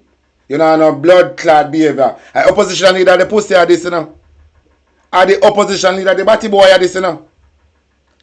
I got news for you and so could Andrew. You nor him can't stop nobody want to work for from talk about Uno. Nobody. Remember, whenever blood clot can look for you, now stuck with Andrew when it's and going to the work. Uno can look for we and big with the job. It come with blood clot public scrutiny. So this cyber thing we are going to talk, I'm going to tell you this, pussy. So long as you're a public servant, we're going to hold you accountable. Versus you're a criminal. So you can't do a kin off a look of suck good teeth. And you look like a this man a fuck. You can't come like in a house like boat. And this a look a tough one here. Juliet Cockbird. Never win a medal. Tough like board. Look pa Uno. Look pa Uno. Uno can't do nothing for Uno can't do nothing. Let me tell you this bumble. Yeah, Andrew. You see, if you know why we stop calling a name, left for blood clot job. If you know why we stop calling a name, left with blood clot job. And go thief make police kill on a blood clot. Because we're not thief. And continue on the thief in ways make police kill on. So long as you don't want to be a public servant, you become my subject. And everybody's subject who appear on. So you come in a parliament and kill off your suck good mouth. About cyber this and cyber that. This definition, Mr. Speaker, is very important. It's a necessary update, Mr. Speaker, that given modern authentication, encryption, and digital access, control reality, look for Juliet Cockbird. We have to ensure that the terminology, these blood clot crosses, that it encompasses today's realities. Clause 3, Mr. Speaker, amends Section 4 of the Principal Act. It strengthens protection for minors by amending, Mr. Speaker, the penalty framework of Section 4. Now protect minors. Ask Delray Chuck why now and release the sex offender registry. You come and go and talk about protect minor. Ask Delroy Chuck so why him no want to protect the minor them. Go ask Delroy Chuck why Delroy Chuck don't want to protect the minor. Go ask Delroy Chuck why I keep secret for rapists. Go and ask Delroy Chuck why I keep rape a man secret. I'm not going to talk about protect minor. And I be a minor the JLP MP them fuck off. I be a minor the MP them for JLP parties fuck off, you know. And I'm going to talk about minor. Ask Delroy Chuck why him a keep secret for rapists. Of the Act, so that where an offense is committed, Mr. Speaker, through access to any computer program or data against any individual, Mr. Speaker, under the age of 18 years, the court, Mr. Speaker, may impose imprisonment for a term not exceeding 20 years. Clause 4, Mr. Speaker. When I hear was, yeah. It amends Section 8 of the Principal Act. It makes, Mr. Speaker, a corresponding amendment to Section 8.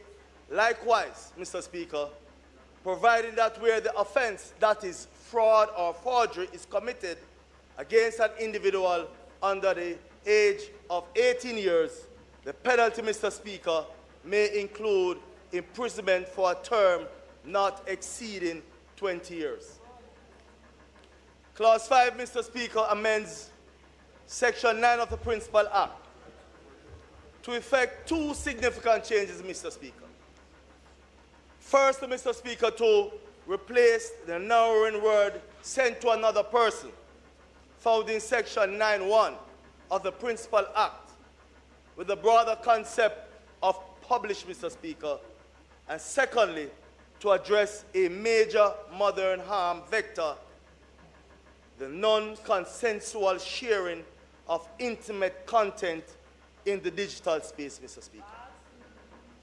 Mr. Speaker, it creates the offense of publishing an intimate image without consent or being reckless as to whether consent has been given, Mr. Speaker.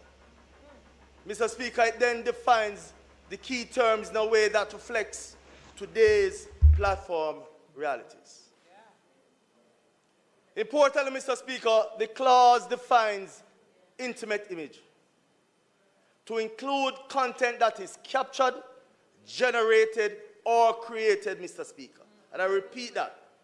To include content that is captured, generated, or created. Mr. Speaker, this is very important as we are now living in an artificial intelligence age. Because, Mr. Speaker, the law must protect Jamaicans not only from what a camera records, but also from what modern tools can fabricate. Yes. Mr. Speaker, we have to ensure that those who seek to hide behind a computer or a similar device cannot cause harm, malicious or otherwise, to the reputations of Jamaicans. Yes, yes. Mr. You have to put it in a context, you know. When I say Jamaican, you have to put these things in context. So if you don't want to squeeze it on yourself as regular Jamaican, it's not going to work. If politicians want to squeeze in themselves in this, but any Jamaican, you have to put it in a context. Say politician is exempt. Politician is exempt.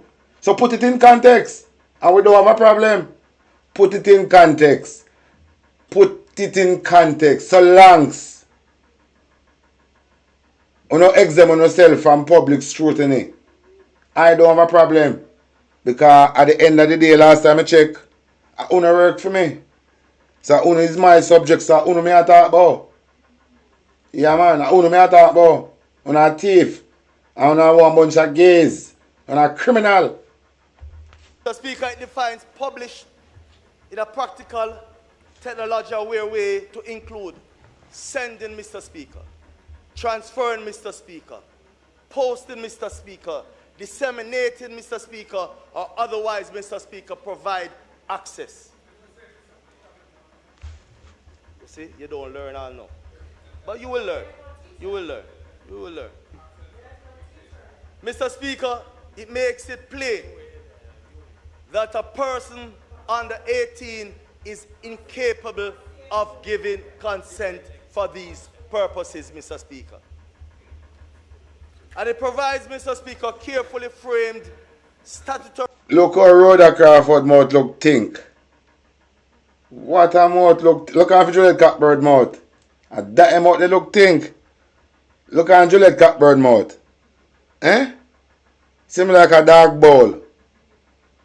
Eh? Look on him mouth they look think. You know, look like corner. Like a ground dove in a cemetery. defenses for legitimate publication context, including law enforcement, legal proceedings, bona fide educational or scientific and medical research, and reporting about historical or current events with reasonable care, taking, Mr. Speaker, to omit explicit depiction. Where this offense is committed, Mr. Speaker, remember the information highway. 18 years. Get yourself prepared for the information highway. Exceeding 20 years may be imposed.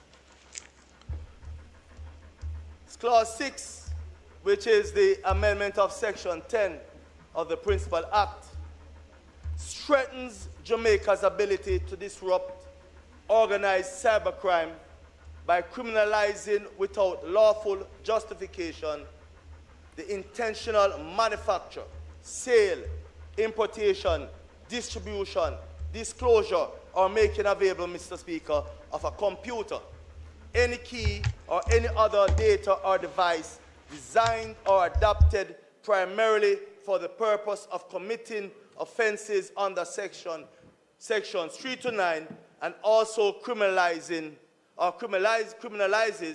receiving or possessing such items with intent that they may use to commit those offenses. This clause goes directly to the modern reality. Cybercrime is industrialized.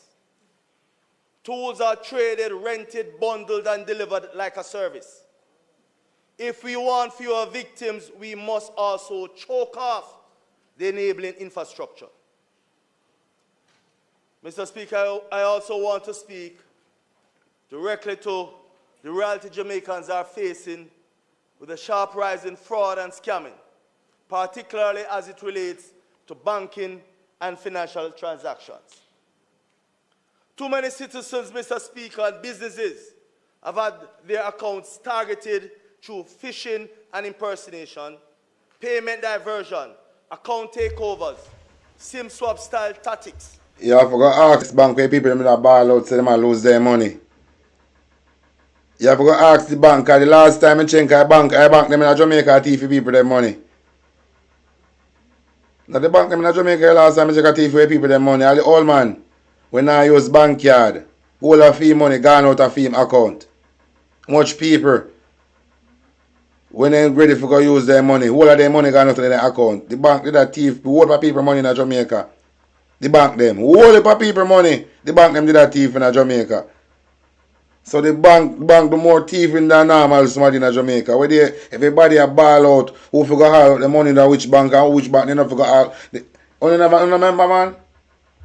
And social engineering that now spreads at scale through messaging apps and social media. Increasingly, criminals are using AI-enabled tools, synthetic voices, manipulated images. The next thing where criminal them are using in Jamaica, my brethren, the criminal them can go NCB, open account with no money down, just to receive and hold heap of money from one next institution. That a scamming too, so I don't know if you talk about that too. Because last time somebody get caught in another business day. No Andrew Wellness, open empty account, no money down, just to receive one lump sum of money from SSL. That is scamming. When you hear from the show too much people are ball out so they can't get their money gone. When you check it out, you can't find no laptop, nothing. So, there's a lot of things that go on within your administration, my boss. Because you remember your boss is a thief, you know. So how comes your boss and you sit down now with a talk about all of these things when at the same thing you and your boss do? Eh? You saw the blood clot them done. The same thing when man in Boston do, you know. How think come now I talk about. He think come now I talk about. Look how much dummy company film boss open. Eh? Look how much dummy company film boss open. Look how much scam film boss scam in our country. And him and this guy sit down and really discuss this to put out. Eh? When him and film boss. Remember we know the Android thief and scammer, you know. Much dummy company open for all type of. Hey, I don't understand. And deepfakes to make these deceptions more believable and more dangerous. This bill, Mr. Speaker, strengthens our hands against that fraud ecosystem in a very practical way. It does not merely chase the individual scammer after the money is gone. It targets the enablers, the tools, the infrastructure, and the environments that make organized cyber fraud profitable. Mr. Speaker, Clause 6 is central to this. By tightening offenses around the unlawful availability, distribution, or possession of devices, data, and keys designed or adapted primarily for committing cyber crimes, Mr. Speaker. This is a very critical component as it relates to the amendment of this piece of legislation. Mr. Speaker, the law directly disrupts the pipeline of tools used to compromise accounts and facilitate illicit transfers. But plainly put, Mr. Speaker, we are... The same thing when Andrew Wallace do, you know. I didn't come and look out against now, you know. Because for them is strong plan for free Andrew Wallace. And then things are then clear. Because remember we still don't, remember, you know, Andrew Wallace started an investigation, you know, by the Integrity Commission. Integrity Commission man gets shot. That is I know we still want to know who shoot that guy, you know. The Integrity Commission, when him some Ryan business, we still want to know who shoot that guy. And which part that guy gets shot. I think camera must pick it up. We still need to know who shot that guy. I remember Andrew Jones up in all type of dummy company. And a fraud people. Remember Andrew Jones thief all charity money in a brother. And when they find out, they might try to put it back. So, for you what thought them something come out of your mouth, it just seem unreal. It just don't see, you know feel right, no boss. It just don't feel right coming from that side there. It's hard for these criminals implement no rules and line at the parliament. Impossible. It just don't feel right to allow one group of criminals to make rules and law what we have to go abide by. It just don't feel right. I don't know how it feel to you, but ask me, it just don't feel. How can you sit down, make a bunch of criminals impose rules and law upon you? A bunch of criminals. And evidence is there to prove it. There's a bunch of criminals. Raising the operational cost of scamming and increasing the likelihood of effective disruption investigation. Andrew, the #1 chopper in the island. Clause 7, Mr. Speaker, amends Section 11 of the Principal Act. It updates language connected to nationally significant systems and services by inserting revenue alongside banking and financial services and updating the terminology medical system with health system. This is very strategic, Mr. Speaker. In a digital society, attacks on revenue systems and health systems are not only inconveniences. They are national disruptions, and they undermine public confidence by exposing personal data as well as economic stability. Oh, so when the people them video, the pop down hospital and how people are asleep on floor. You not worry about that. Okay. You know see? So then they want to keep the dirty laundry inside of Jamaica. So this look to me now like the information highway where Andrew still talk about. This I got all boil down to hit control of the media. One can put out and one can put out. You know see what I go on Jamaican people? This is the gateway for the information highway where Andrew still talk about. When him delete. Them delete it, you know. But me find it and save it. When the time is right, I'm going to make you hear it again. So them a set the stage for the information highway. So based on how I talk, them are going to put a block on certain content one can post outside of Jamaica. So if a thing are going on Jamaica where them feel like say go bring down and make the government look bad, them are going to block it. Jamaican people now wake up. Tired to talk. I remember from a long time, remember me telling you about the information highway. Remember me highlighting about the information highway. And me I'll go up on Google and show you, so then delete it. Because Andrew says too much. In that video, Andrew say too much. And if people forget to have the video they and start reviewing, it's going to expose too much about the government. So they must set the stage for the information highway. So Jamaican people, look more from now when the police start batter bruise and killing and mashing up, and can't go shoot, it can't go come outside of Jamaica. It go stay upon. Hey! Clause 8, Mr. Speaker, repeal and replace Section 15 of the Principal Act. It creates, Mr. Speaker, a clear offense where the owner, occupier, or person responsible for the management of premises knowingly causes or knowingly permits the premises to be used for any purpose that constitute an offense under the Act. With the liability and conviction, Mr. Speaker, of up to an indictment of up to 15 years imprisonment. This clause also reflects an important policy decision arising from the review process, Mr. Speaker. The previous compensation provision in the Cybercrimes Act is repealed, enabling victims to access the more comprehensive compensation framework under Section 24A of the Criminal Justice Administration Act.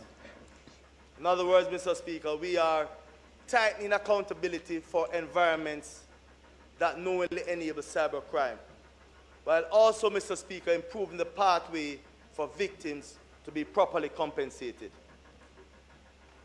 Clause 9, which amends Section 19 of the Principal Act, strengthens procedural discipline and accountability by requiring, Mr. Speaker, the Commissioner of Police to develop and implement a code of standard procedures to be complied with in any search and seizure under Section 18 of the Principal. They are setting the stage for the Republic. Them are planning to hijack the country. Little by bit by bit by bit by bit. Them are planning to hijack the country bit by bit by bit by bit. Jamaican people, open your eyes. Them have take away wall on the right. Them have set the stage to take on the right. On the right gonna be taken away. On gonna go back in a slavery. So you can't tell me have a jolly good time and don't smell the blood clot coffee. On the right, I go get take away from you. Them have set the stage. Them have set the stage. So now the prison for profit gonna make a lot of money. The prison for profit, them must set the stage so the prison for profit can benefit. So when I talk about investor or invest in a prison, I go to Andrew and Stability time pocket. I use a outside, I use a dummy company and a billy. I go to Andrew, I use a bill outside a dummy company, and I talk about public-private partnership prison, but I him are the private partner. But them a set the stage to take on right. So look more from now. Only just like a member Talking Man TV. Talking Man TV are gonna be once upon a time. And many more are gonna be once upon a time. And when the pressure starts on I remember Andrew did tell you, there's nobody there, there's nobody coming to help us. We have to help ourselves. When you hear me say these things, what do you think? There's nobody coming to help us. That is a big statement, So when time them put a block on the internet saying how una get rescue. How una get rescue? Because that other hurricane will come by all means necessary. Andrew Holness have put all on in the digital system. So them will control the internet now. So they can't put out nothing. When you say back is against the wall, if you don't think your back is not against the wall, in this third term, this 1 p.m. third term, you make a sad mistake. You make a sad mistake.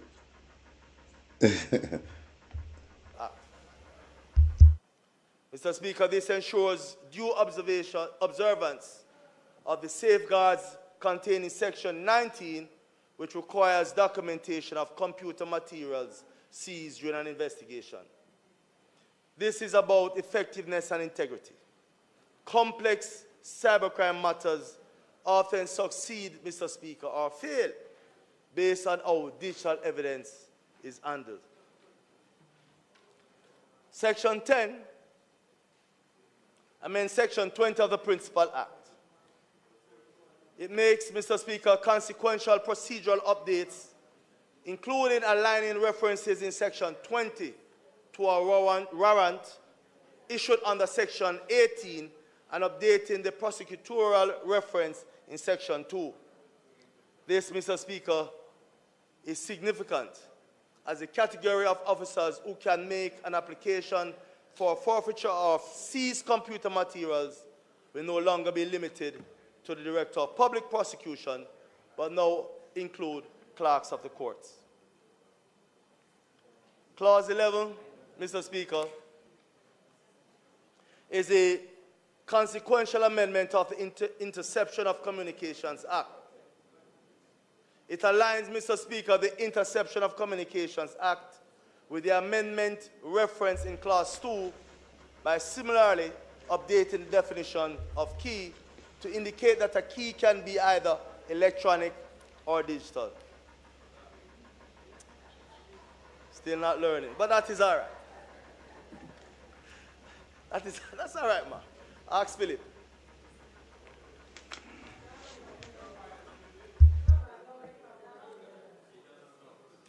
Mr. Speaker, these amendments are not abstract, Mr. Speaker. They are citizen focus. They are meant for the young person whose image is weaponized. The family, Mr. Speaker, defrauded through impersonation. No young people in Jamaica. Nobody now do no AI image with no young somebody in Jamaica. Only politician alone. Politician I look rescue and I blame the people I do fake AI image with young people in Jamaica. I never said that before. I send somebody young where somebody I use AI if you mess with their image and make them nobody in Jamaica that not happen to. Only politician. Only politician that alone that happen to. Only fucking politician. No, honestly, never back up with one video where somebody are gonna use AI and create one next somebody and nobody. Only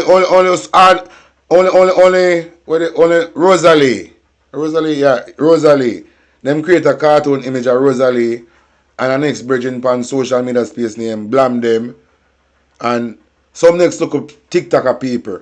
them create. But them people that like it, and them use it, them like it. But only politician alone, people show the world who them really is. And then can't manage it because when they go in a place, people look upon them because them a dog shit and want to go in a public and operate like them a good somebody. Want to maintain one face, make people think, no, when a dog shit in a parliament, when a dog shit out of parliament. So people are going to know no. I want to make sure so they know no. This targeted from abroad. And most importantly, Mr. Speaker, the Jamaican who wakes up to discover that their life has been digitally forged, posted, and distributed at scale. Mr. Speaker, I want to make it clear about the philosophy here. This bill is not anti-technology. It is pro-trust.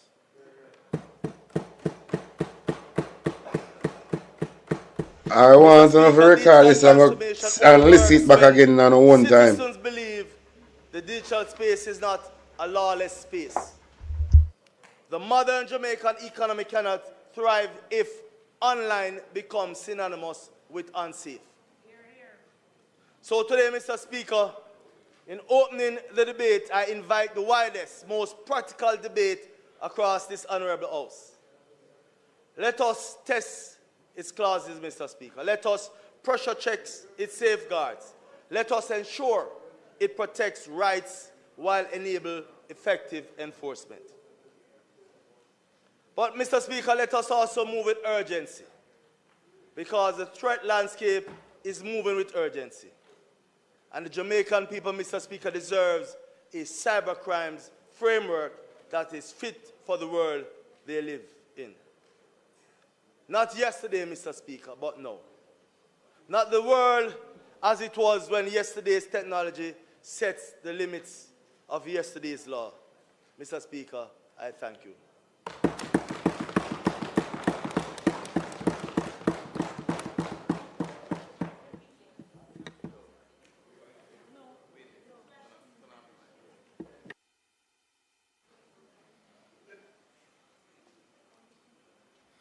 Member from St. Mary's Southeastern.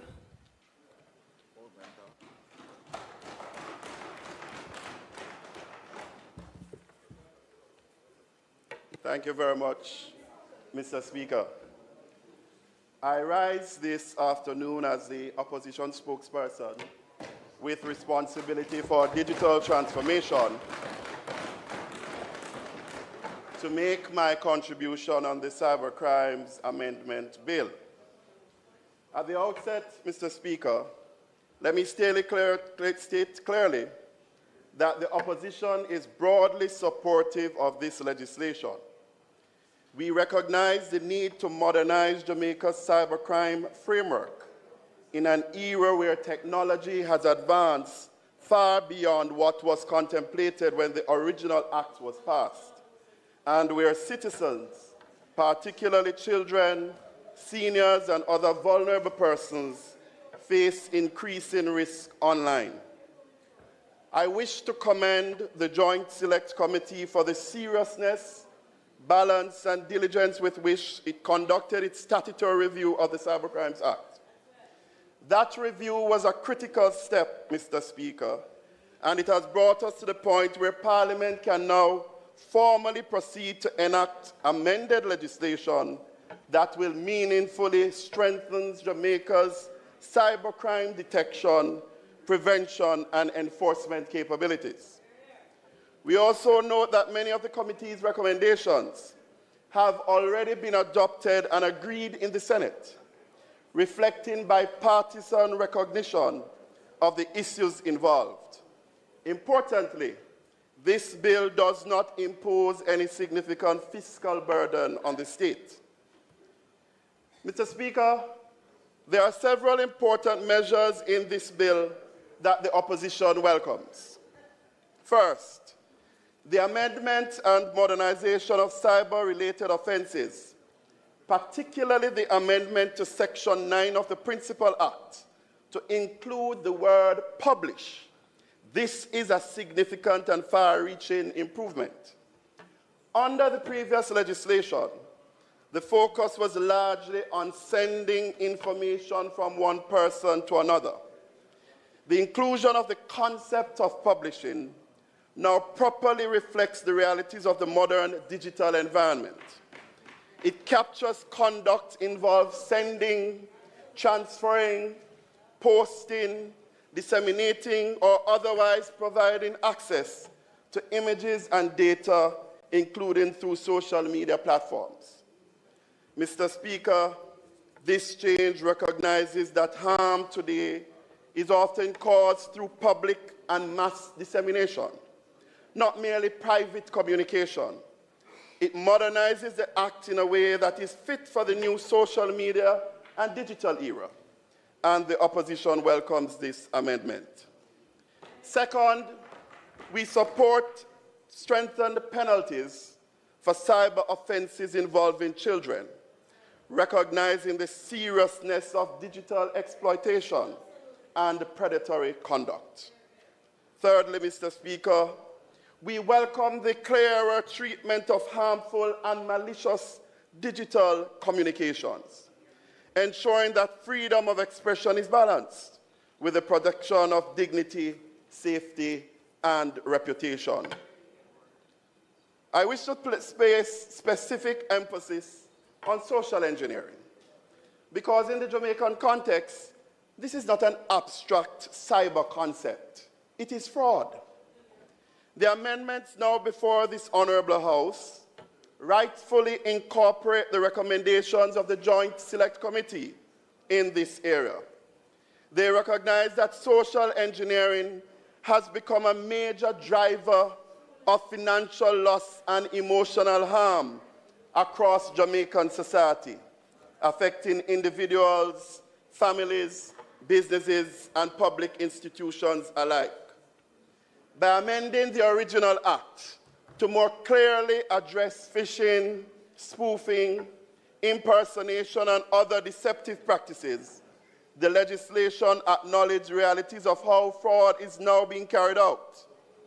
These changes strengthen enforcement, broaden inclusion, and ensure that the law properly reflects the prevalence of these tactics within our financial system and other critical sectors.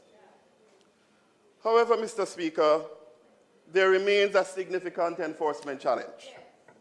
Many of these fraudulent schemes and coordinated online abuses are carried out through fake or pseudo accounts operating outside of Jamaica's jurisdiction. For that reason, I wish to urge the government to give serious consideration to Jamaica's accession to the Budapest Convention on Cybercrime. This convention provides a proven framework for cross-border cooperation, mutual legal assistance, and the rapid exchange of digital evidence. Accession would strengthen Jamaica's ability to identify perpetrators and give serious exchange of economic action that is required to protect Jamaica's interests. Comparable jurisdictions, including the United Kingdom and Canada, already rely on these mechanisms. Looking ahead, Mr. Speaker, there's room for continued refinement. Other jurisdictions have recognized that cyber harm often involves patterns of behavior, coordinated fraud or sustained harassment, rather than isolated incidents. Jamaica must, in future amendments, move to further tighten how the law addresses cumulative and organized digital misconduct, as well as the role of platform cooperation in fraud investigations. It is important to acknowledge that the Cybercrimes Act of 2015, which this bill and the amendment proposes to amend, was itself a solid and forward-looking piece of legislation, which laid an important foundation for addressing emerging digital offenses and equipping law enforcement with the tools required at that time. The work of the Joint Select Committee, which has now brought us to this stage, is therefore commendable. Its careful and comprehensive review has ensured that the amendments before this Honourable House properly reflect the evolving nature of technology, online behaviour, and digital harm, and are responsive to the realities facing contemporary Jamaica. In closing, Mr. Speaker, what the Joint Select Committee also showed us is that our cybercrime laws are a composite of related legislation, many of which were referenced and recommended for updates and modernization. So, Mr. Minister, I'm urging that, as is noted in the report, that these legislation put forward for upgrade and amendments be placed squarely on the legislative agenda to strengthen our ability as a country to fight cybercrime going forward. I thank you.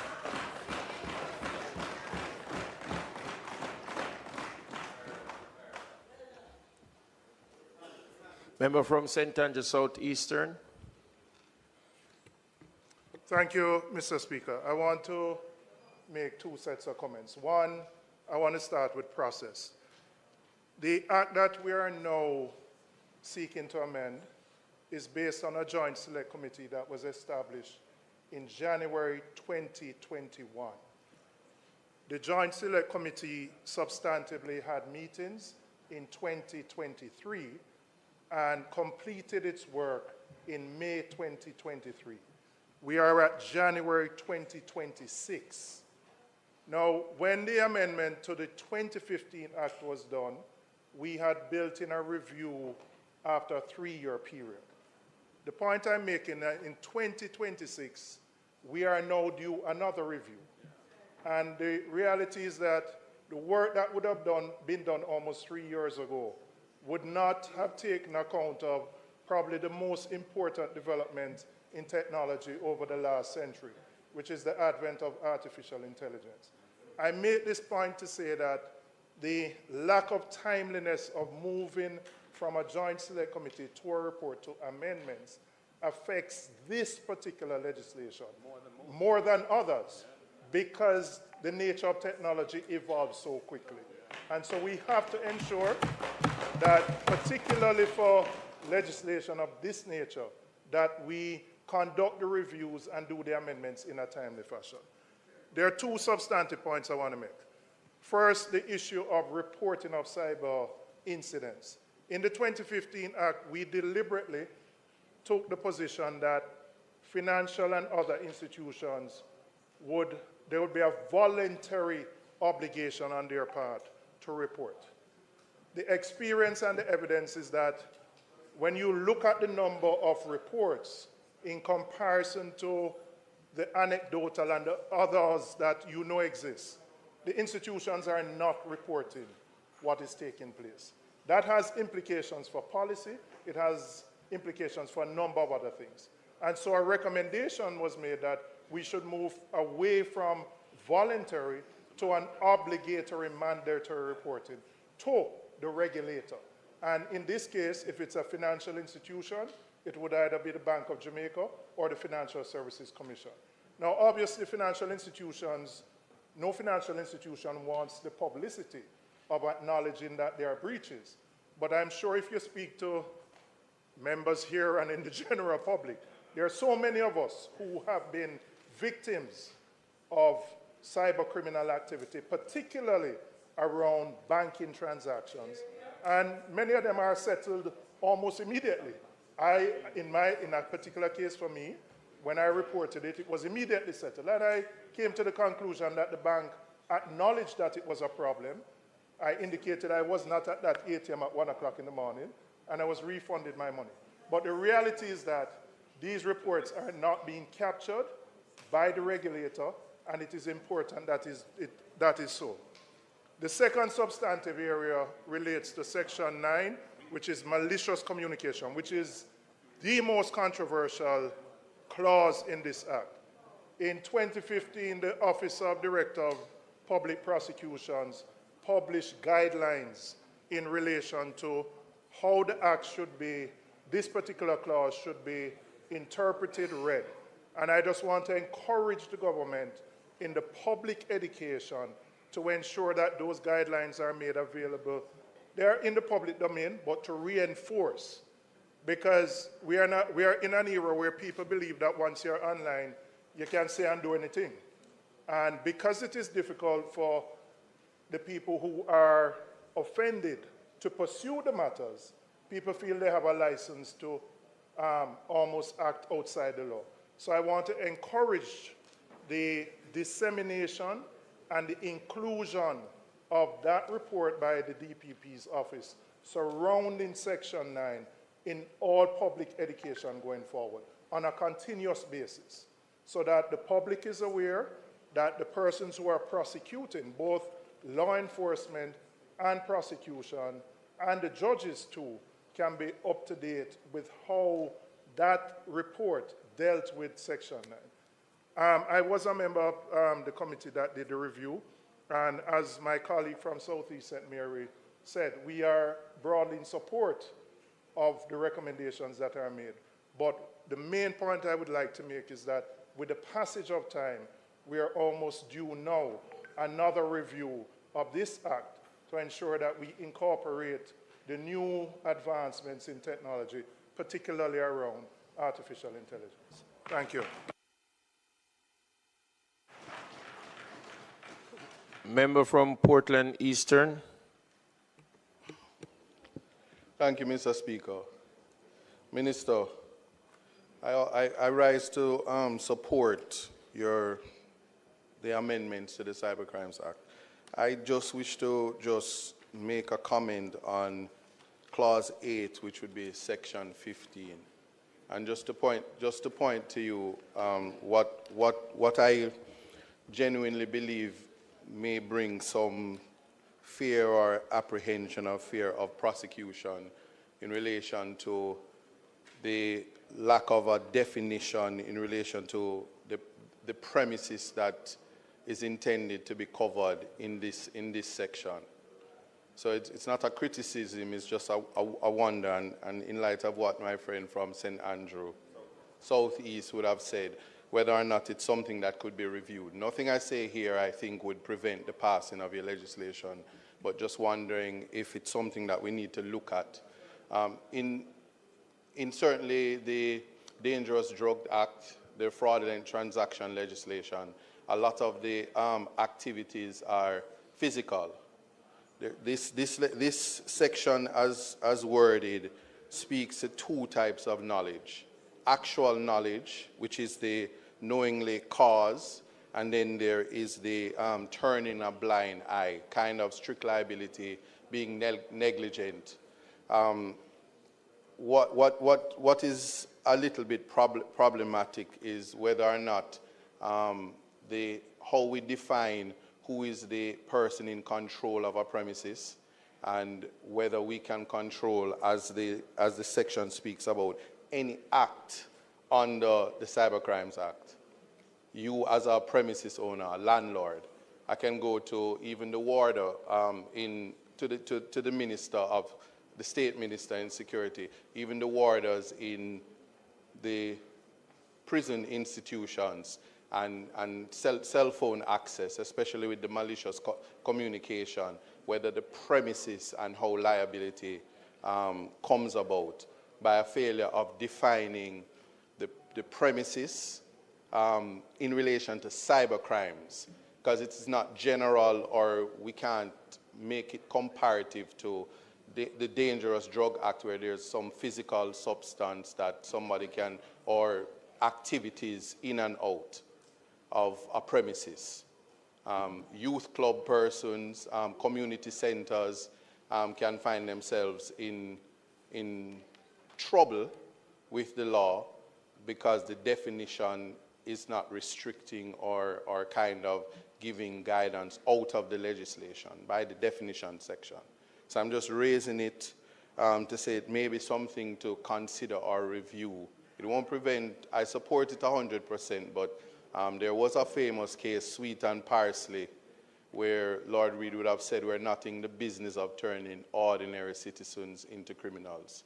And a section like this also gives police wide powers to enter premises that has sometimes a owner, landlord, sublease, a lessee, or even family members who would not have known in a situation where TikTokers or teenagers decide to send malicious communication or is in problem with multiple girlfriends and decide the TikTok drama that unfolds and you find parents in trouble or pastors in churches, youth clubs, just something to consider.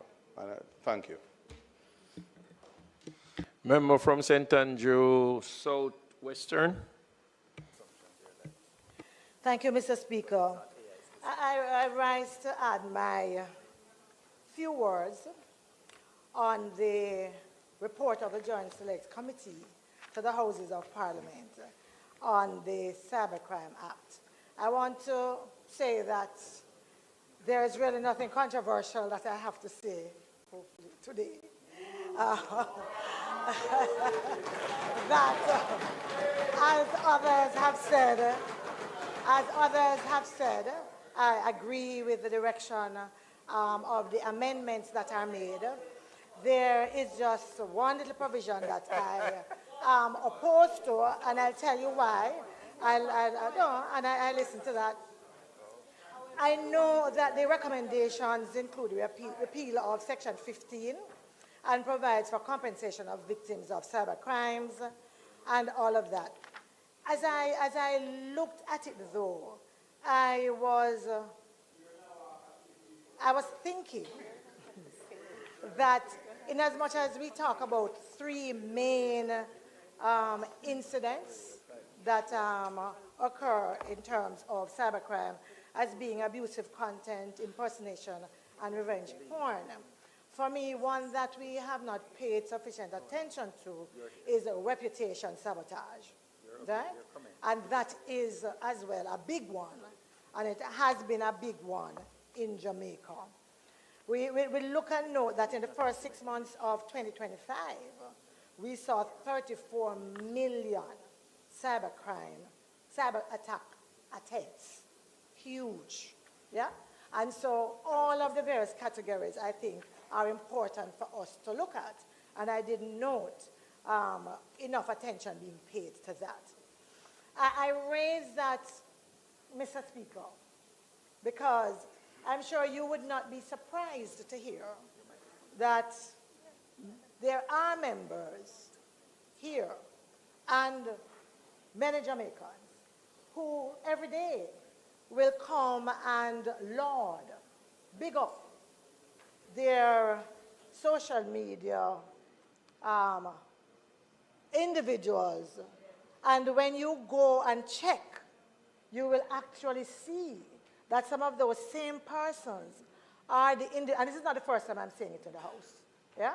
And I do say it because I have been the subject of it. So for me, it is personal and it is offensive that there are individuals associated with colleagues who could be spreading information that they should know is false and that is really meant to cause reputational sabotage and damage. And so for me, that is a big one that I think we need to look at. And I feel very strongly about that. In terms of the one issue that I am concerned about, to you, Mr. Speaker, is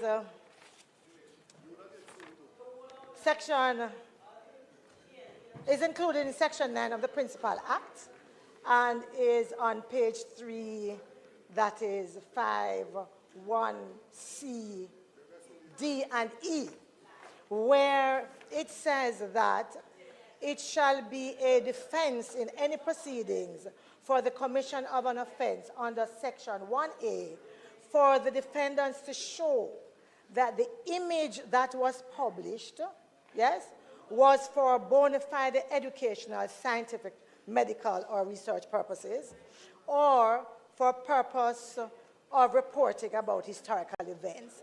And the only question that I'm asking is, if it is something that is offensive to me, is this saying that these are good grounds for it to be republished or reshared under those circumstances? And is it expected to be done without my consent or without saying anything to me? I'm very uncomfortable about that. And so I want to ask that as a question.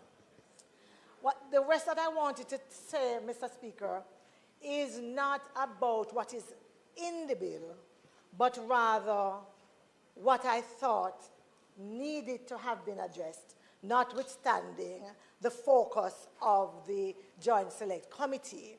As the member from Southeast St. Andrew has said, with the lapse of time, I know that there is, and it should be shortly, an opportunity to revisit the bill and to address some of these issues. And so the first one is really about inadequate penalties, because you would know that there are a number of individuals who believe that the penalties for offenses, that they are not sufficient deterrent for unauthorized access to computer systems. Currently, it's what, $2 million and up to 2 years, when we have similar jurisdictions to ours that have 5 to 10 years. And so I think that that is something for similar offenses that we should be looking at.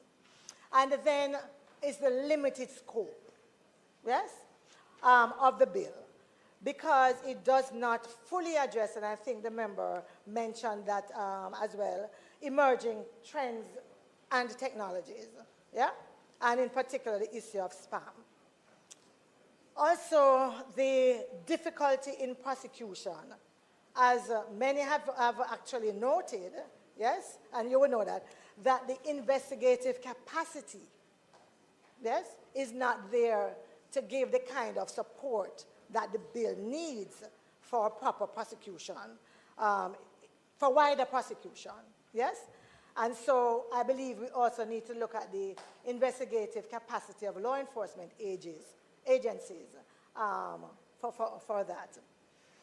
I also saw, I think it might have been pretty close to the time that the Joint Select Committee might have been meeting, a discussion by the Office of the DPP around broadening the Cyber Crimes Act to empower clerks of the court to actually seize computers that are engaged in these kinds of activities.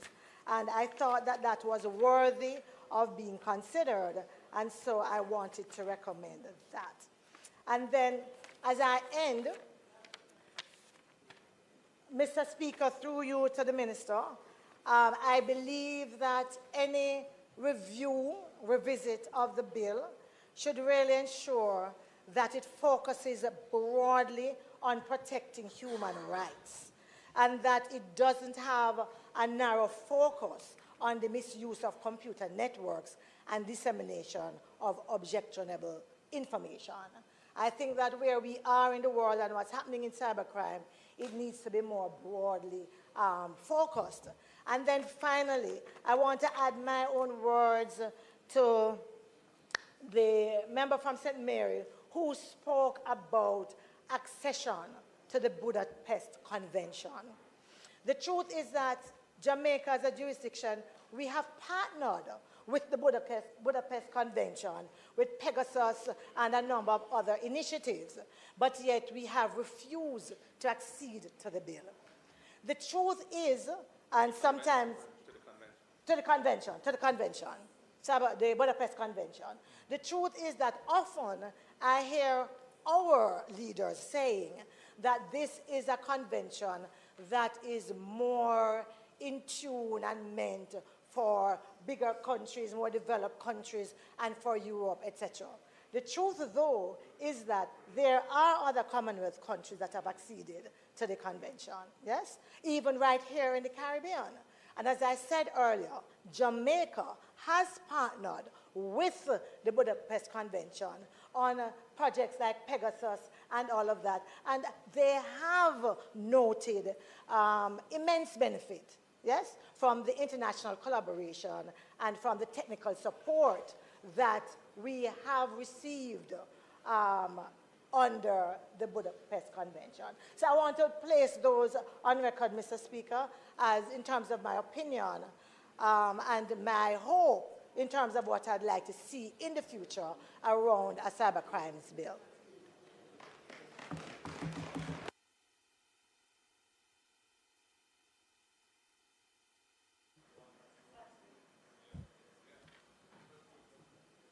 Member from St. Andrews Southern.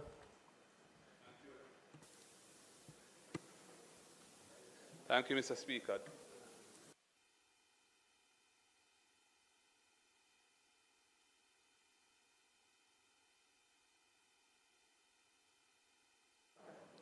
Yes, thank you. Mr. Speaker, I rise to make a few brief comments on this bill that's before the House. The broad point that I wish to make is really consistent with what has been said here by the member for St. Andrews South East. I must say that for me, for a bill dealing with cybercrimes to be brought to the House in 2026, which is addressing the contents of a Joint Select Committee report written in the first half of 2023, and which does not fulsomely address the very serious issues which have arisen with the advent and pervasiveness of artificial intelligence, is a great disappointment. This bill ought to be doing that, because we are living in that age now, and the issues that it presents for our society are real. The law needs to more fulsomely protect persons' images, the image of an individual, their reputation, and the use of their appearance and their voice and other biological manifestations through manipulation to denigrate them, to spread falsehoods, either about them or others, or things that they have alleged to say which are complete fabrications. These are very serious problems. And I think for the bill to come here and not address that is a disappointment. We cannot say that we are protecting our society and keeping on the cusp of technology when we are not. We support these amendments, but they're dated. They are not dealing with the most pressing problem that has arisen in the last 2-3 years. And I hope, Minister, that you will give a commitment, although I see the bill is not tabled in your name, but I hope you will give a commitment that the government will move rapidly to convene another Joint Select Committee to update this legislation to address the pressing issues which have emerged in the last 2 or 3 years because of the advent and the growing power and influence of artificial intelligence, which jeopardizes the society while representing a tremendous opportunity as well. But there are clear and present risks and dangers that come with it that we need to protect the society from. And this bill does not do that. There are 2 other points I want to make. When the minister was giving his opening, he made reference to the fact that there are actually 2 amendments in this bill that make the same point, Clause 2 and Clause 11, which insert, after the words any key or key, the words whether electronic or digital. And I asked, hoping that he would explain, what is the difference between electronic and digital, those 2 concepts here? And I his response was less than accommodating and unnecessarily so. Yes, especially coming from a minister. I mean, clearly, if he's not sure of it, if he's not sure what the difference is, there's a technical team here to provide that type of guidance, and I hope we will get it. I'm hoping that we will get that guidance because the question is a legitimate question, and I would like to understand the difference. Yeah.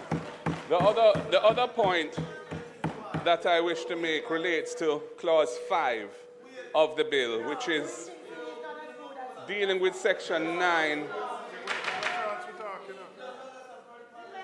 Members. The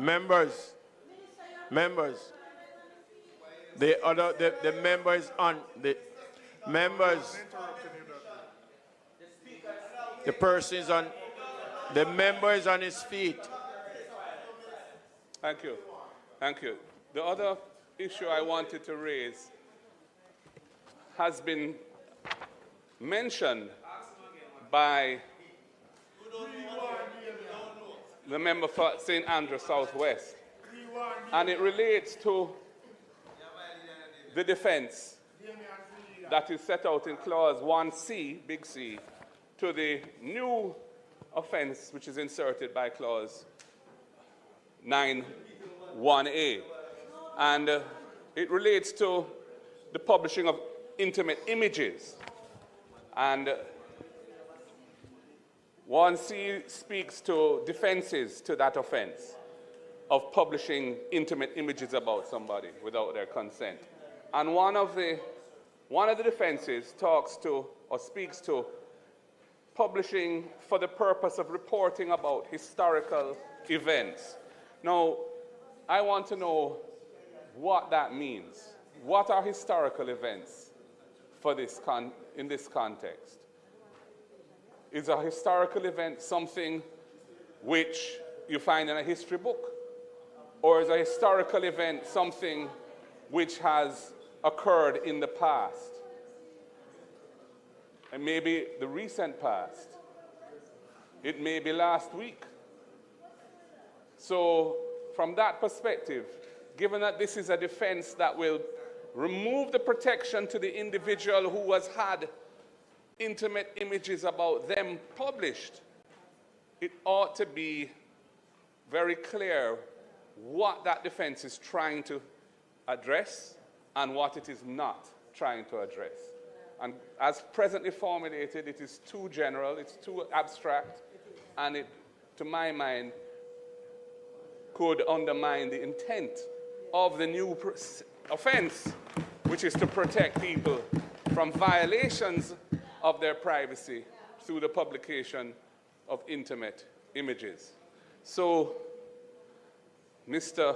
Speaker, I hope that those two issues will be addressed, and I also hope that the Minister will assure the House as to when a joint select committee will be convened to modernize this legislation, to take into account the new age that we're living in and the risks and dangers that we are all living through on a daily basis in the absence of legislation that adequately addresses those risks and dangers. Thank you, Mr. Speaker.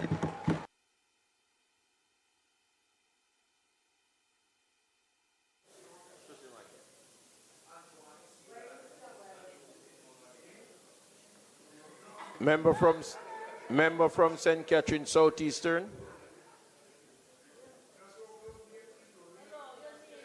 Call it.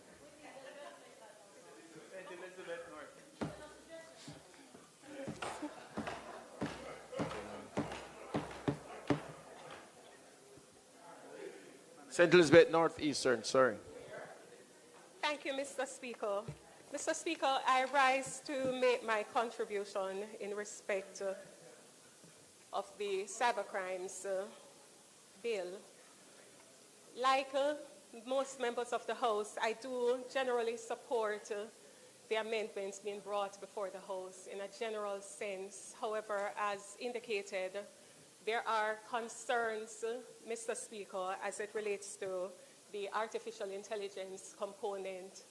And I rise because, as the Minister would have indicated, quite a number of times during his statement, quite a few references were made to AI, but when I had sight of the proposed amendment to Section 9, which is the offense-creating section of the Act, I noted, Mr. Speaker, that there was actually not sufficient ground in this section to mount a prosecution for persons who would have utilized AI to, one, forge documents, and that is very important considering where we are today in our society, and two, even as it relates to the creation of intimate images, which is specified here in Section 5, regrettably, I fear, Mr. Speaker, that the section does not sufficiently address the use of deep fakes, which is really getting to be so rampant in today's society. And so I wonder, without there being the need for too much delay, whether the Minister might be minded to have the relevant team redraft this particular section so as to make it possible to mount a successful prosecution,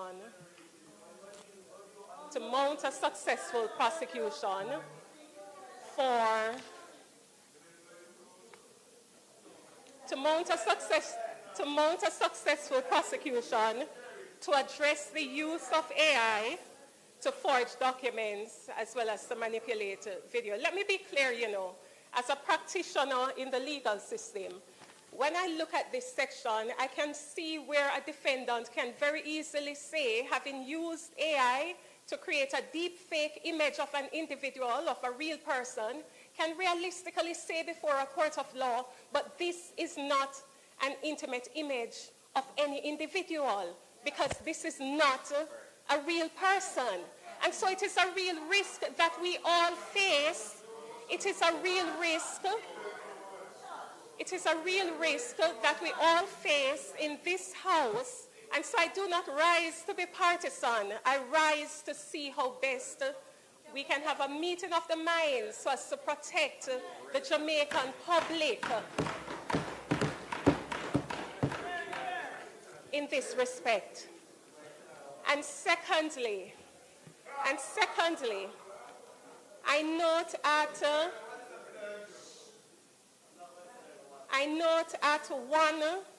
1C, subsection 1C, that it is a defense in any proceedings for the commission of an offense under the very same subsection that I referred to just now, for the defendant to show that the image was published only to the individual depicted in the image. And this causes great concern for me, Mr. Speaker. It raises great concern because I wonder, is there a reason why there should be a defense simply because the image was disseminated only to the person, the affected person? Why should it be a defense in circumstances where one of the most critical developments that we've seen now are instances where persons suffer such mental distress, mental anguish after having seen their images plastered or perhaps even not shared but simply sent to them? It causes such anxiety. Why should it be a defense simply because the image was simply shared to the person in question, to the victim? Why is there need for there to be a defense in this respect? This is a matter that a judge can properly bear into consideration in determining matters to do with sentencing. It's a mitigating factor, if you will, at the very highest. But I really am unclear, Minister, as to why it is included as a defense. And if it is a defense, is it an absolute defense or is it a qualified defense? This section does not make it clear. And so my question to you, Mr. Speaker, is there a reason for the inclusion of this particular section which provides that if an offender simply publishes the image to the victim then that's a defense. Why is it a defense? Why is it a defense when mental anguish can be caused by publication to just the victim? Why is it a defense? And finally, in an age, Mr. Speaker, where we understand that one of the most difficult challenges faced with cybercrime legislation is that to deal with enforcement. Enforcement in the sense that many cybercrimes are actually committed by persons residing in other jurisdictions. And so against that background, there is a need for strong international collaboration. I therefore rise to ask in tandem with the learned members, is there a reason, is there a policy reason why we have not acceded to the Budapest Convention, which would actually allow for extradition of persons in other jurisdictions that commit cybercrimes offense, as long as you are a member or a party state to that convention. And so those, in short, Mr. Speaker, represent my contribution.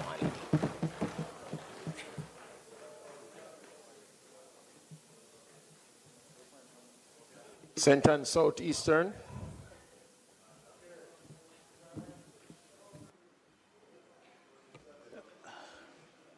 Thank you, Mr. Speaker. Just two quick comments, questions, Minister. And I think the bill is timely, and I wonder, though, first, the focus on generated images does not make any provision for audio, and we know that deepfake can also cover and be used to have what are called voice cloning and so forth. So that more explicit use of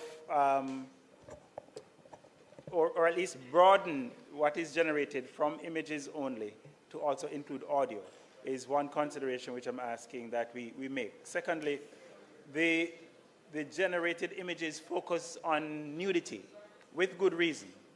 And it is important, however, that we also think about the other ways in which generated images can cause harm, can cause anguish of one kind or another, as the member from Northeast St. Elizabeth said.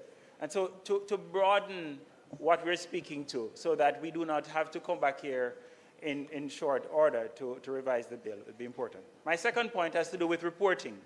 We know from the Child Care and Protection Act that there is mandatory reporting, so that is covered in another act for children. And from my understanding of this bill, reporting as well where we know of a premises where activity is taking place.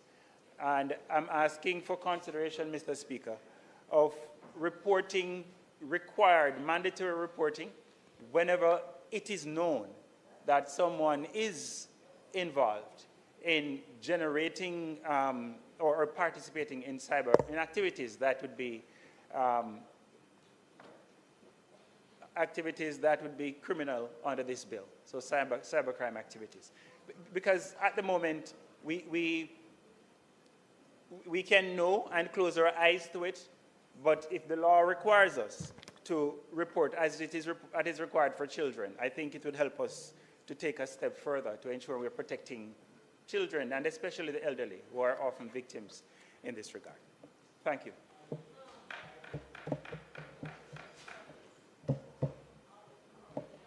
Member from St. Catherine Southeastern.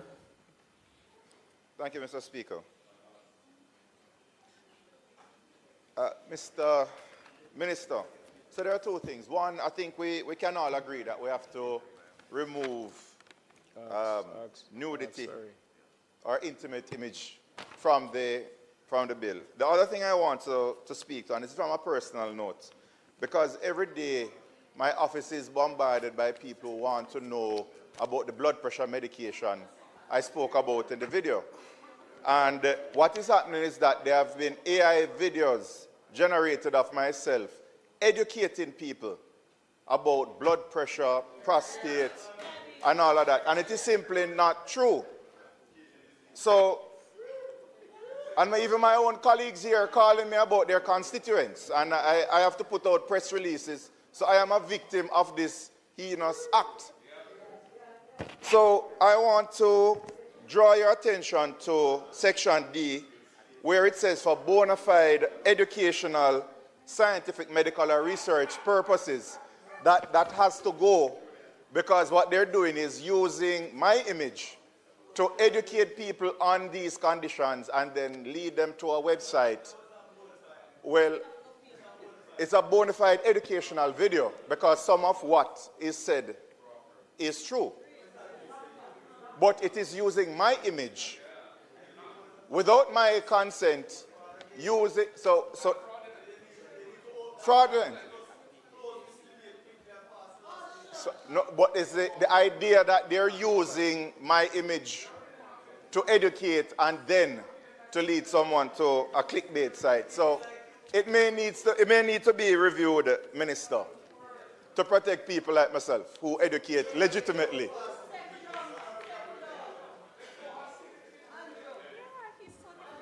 You can't be so defensive, man. Minister.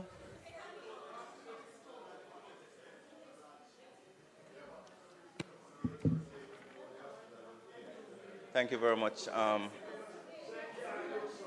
We're not closing, we're not closing, we're closing next week.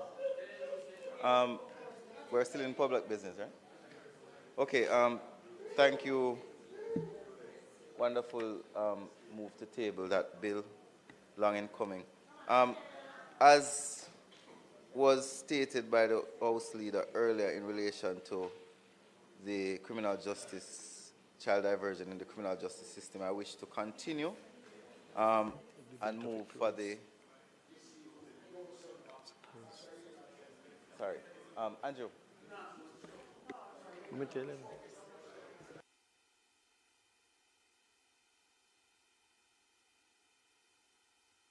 Mr. Speaker, I move for suspension of the debate until next week, Tuesday. Until next Tuesday. The request is on the floor for the suspension of this bill. Those in favor?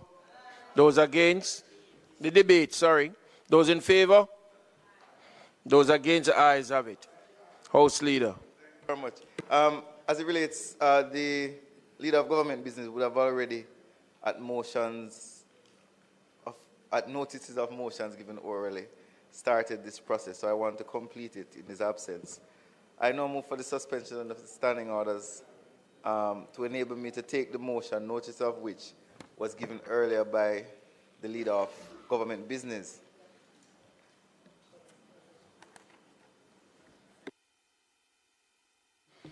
Those in favor?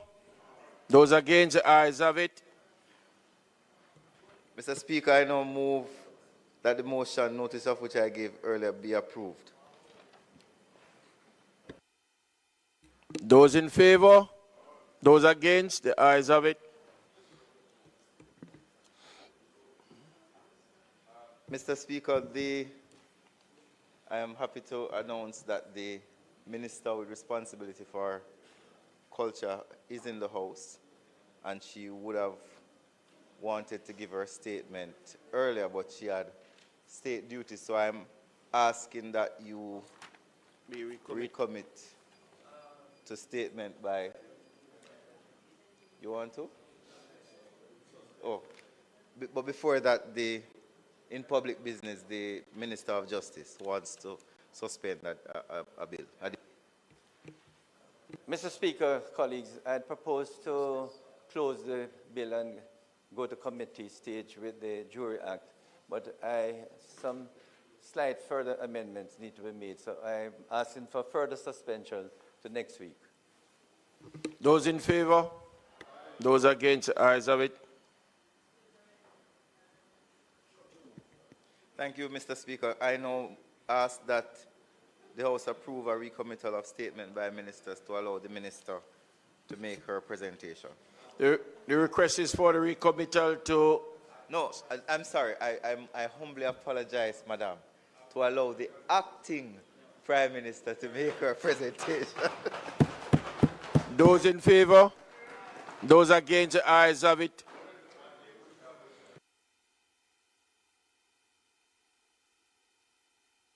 Statement by Minister.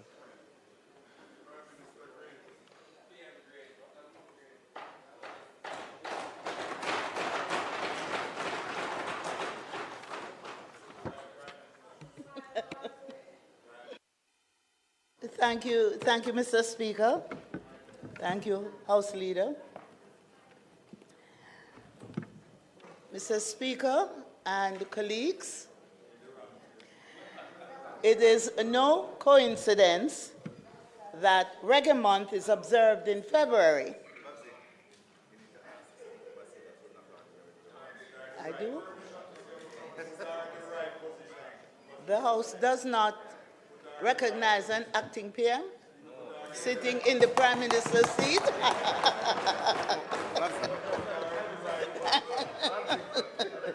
No, it's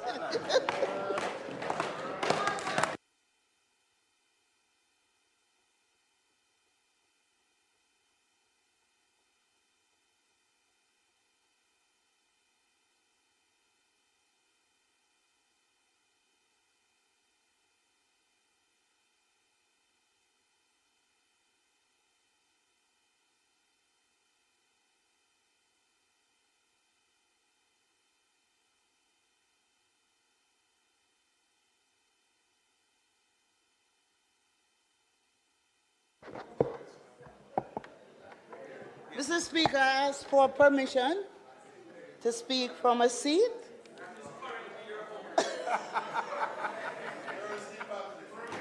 Permission granted. Thank you, Mr. Speaker. And it's my pleasure to make this statement today on behalf of all my colleagues in Parliament. It is no coincidence that Reggae Month is observed in February, as it coincides with the birthdays of two of Jamaica's most influential cultural icons.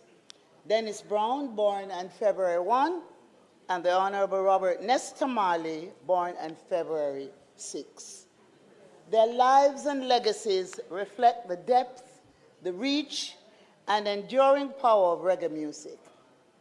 So February, therefore, provides a fitting period for national reflection and celebration, anchored in the contributions of artists. I want to thank you.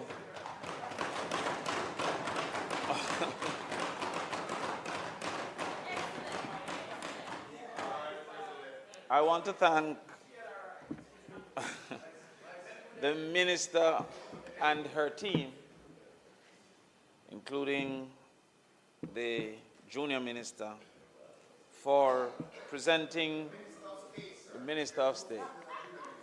I stand corrected. I stand corrected. I stand corrected. But I'll leave it to Wami to start you out with it. It's fine. But Mr. Speaker, I want to congratulate the team for presenting a plan that seems to be fitting for Reggae Month and for a genre that has contributed so much to the Jamaican space, the Jamaican identity, and the Jamaican reality. Mr. Speaker, only an individual who loves the music in this way could have been so fulsome in her representation of what Reggae Month should include and feature going through the period that exists. However, Mr. Speaker, I still believe that we are leaving a lot on the table for what reggae, dancehall, and the Jamaica's entertainment as an industry can do for our nation. As was highlighted, many of our stalwarts are now being lost to the natural circumstances of biology. And to that extent, we should move hastily to capture some of their stories and information in documentaries, etc., so that that can be shared with our children moving forward. I have often wondered, in a time that even the pigment of your skin was resisted, how did Rastafarians endure touring in Europe and the United States in the 50s and 60s? We would love to hear those stories so that history don't repeat itself. We also feel it is time for us to have our own entertainment walk of fame. I think that these persons should be honored in their time, and a walk of fame would be able to capture many of these individuals who have contributed greatly. In our time, we are, well, you don't have to steal it, I'm giving it this time. Well, in our time, we had looked at the park in New Kingston as one of the areas that were, you are my friend, you know, he, not so much. All right, I take it, you are my friend. But we were looking at the park in New Kingston as a possible host for such a walk of fame, and the NHD, who has duty to the park, could always contribute to such a maintenance of a entertainment walk of fame. I am pleased with the continuation of the entertainment registry and its development. However, yes. And also, Kingston as a creative city, 2015 December. However, there is also opportunity to expand on that. However, I feel, Minister, that there should also be an extension of the celebration of the culture at a constituency level. I believe that constituencies should have been offered the opportunity to suggest programs and to have plans so that they too could celebrate the reggae industry, not too late, on a localized level that also creates ownership of the industry. It is, and yes, there's an example of how well you did something for independence and that celebration that could have spanned the entire, and the TEF could always be called on to participate in that, because many of us here, our constituencies, have limited access to some of the events that has been highlighted in the centers of the nation and would not have had.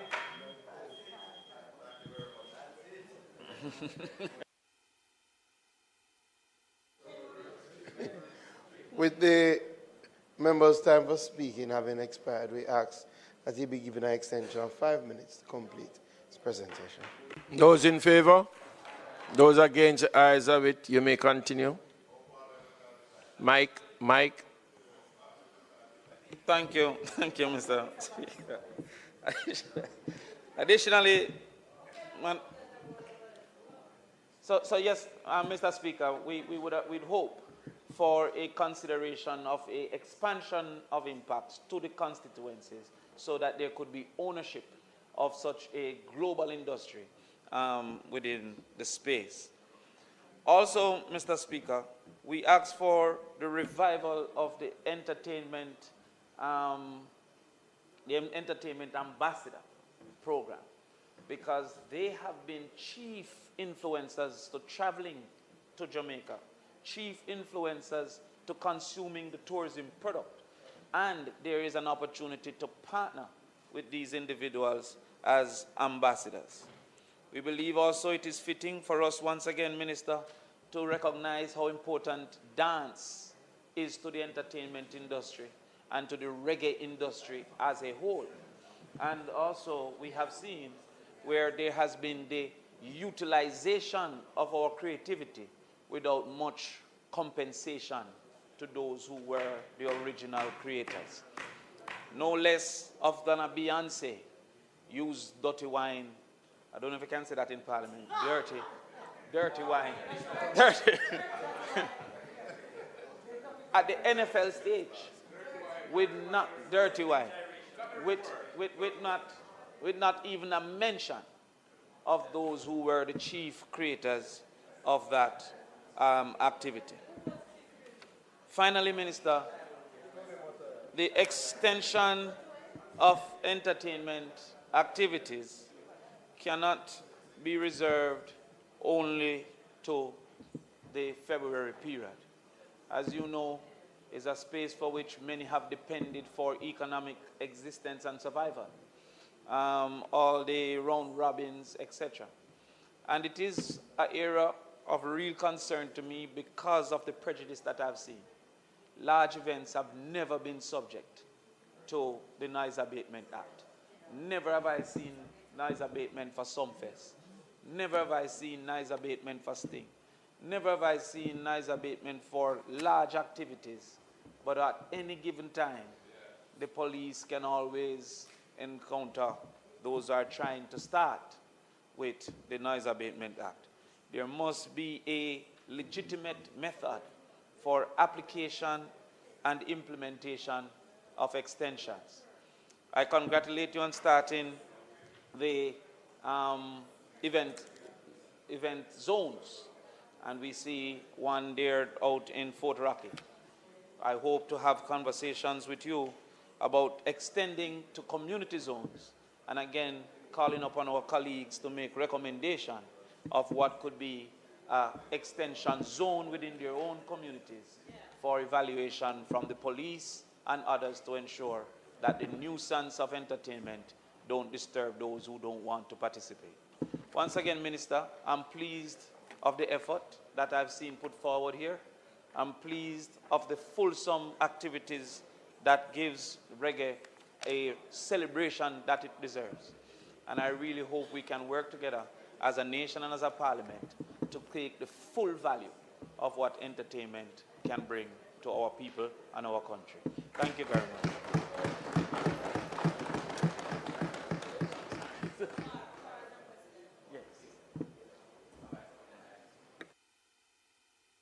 Member from St. Mary Central. Thank you, Mr. Speaker. Before asking the question, Minister, you can count on my support. And I think some very good amendments have been made to the, suggestions have been made to the lineup for Reggae Month. I'm very happy that dancehall is being given some pride of place in terms of the celebration, and you managed two of the entertainers who were kind of the soundtrack to my life growing up. Don't know if I'm allowed to name them, but you can count on the support in that regard. Dancehall Week, Madam Speaker, this is something that has been close to me for some time, and I'm happy to hear that someone with the talent and resources of a Ramesh has been added. I just want to know whether the conceptualizers and the original organizers of Dancehall Week who struggled with the product, whether they will continue to be a part of it. Dave Golson comes to mind, for example, as one of the persons. In terms of the localizing of the celebration and making it relevant to constituencies and parishes, I sat down, and before the member who responded spoke, I was trying to identify a parish like St. Mary in the celebration, which has provided entertainers such as Panhead and Capleton and Yaxter and a whole Berry Salmon, a significant number. And so I want to know, Madam Speaker, the local promoters who you have indicated that you're listing, I want to know the nature of the engagement, whether we're just documenting or we'll be providing any support, and if there's a mechanism for local promoters who want to participate in Reggae Month to submit and be able to participate. Is there an official, I know you mentioned some elements of the calendar. Will you have signature parish events, for example, that we can look at and see how we become a part of it? In terms of the symposium, I want to know if these will all be in Kingston and the West, or whether they will be extended to outer parishes, because in the outer parishes we have a lot of people who make a living from entertainment but might not be the mainstream names and faces that you would know, and they could benefit from the information. So whether it is to digitize and share, or it is to have some smaller symposium in other parishes. And that is it. You spoke to the fallen pioneers, and next week you will do a tribute, and we'll be on that. Thank you.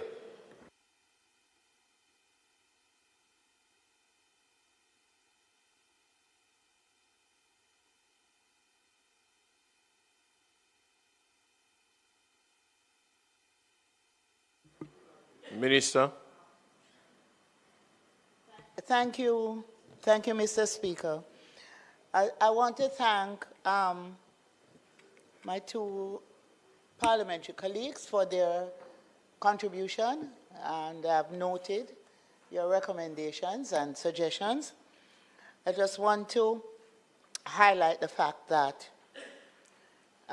during the course of Reggae Month, at some point, I will be making an announcement about the next steps to the development of the Jamaica Music Museum, of which Herbie Miller is the curator. We're in final stages of a discussion with a major record company, the largest reggae record company in the world, to collaborate with us in developing the Jamaica Music Museum. We broke ground, and we are now moving to the stage where we know we can fund the development of this museum. Yes, the idea of a walk of fame, that is also going to be pursued, but the Reggae Gold Awards is an occasion when we induct our performers into the Hall of Fame. And so that event will be held, and there are some recommendations that have come in, and they are being looked at. Now, yes, during the independence celebrations, I was able to negotiate funds that you were able, or MPs were able to do something extra during the celebrations. Because of Hurricane Melissa, I've not been able to negotiate those funds for Reggae Month. But you have your Constituency Development Fund, and you do have some...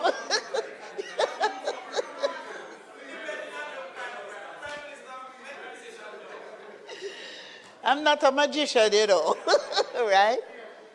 But I'll still ask. But you can, I'm sure you have some allocation for cultural activities that you may want to put on some community dances, right? But there are promoters in every parish who are putting on events.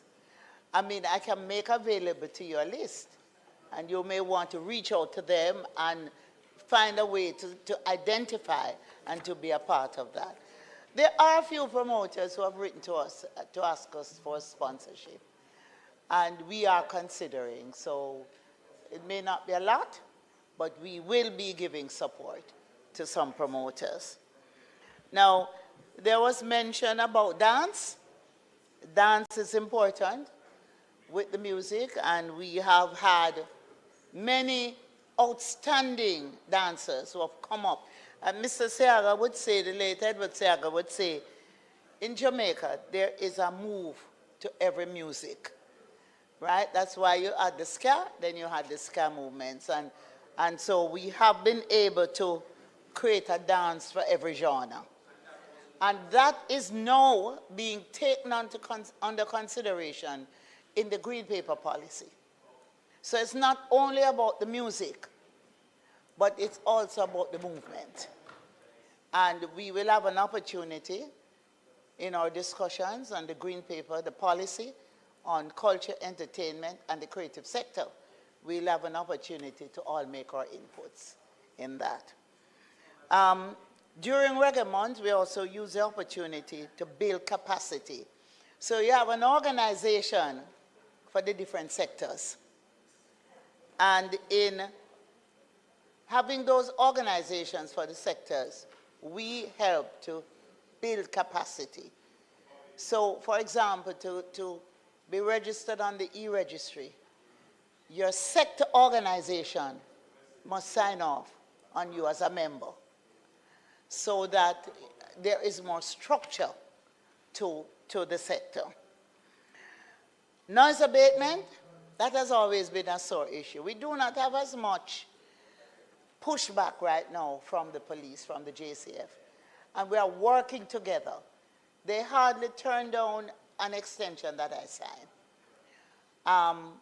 And we are working on regularizing, but it won't be the noise abatement.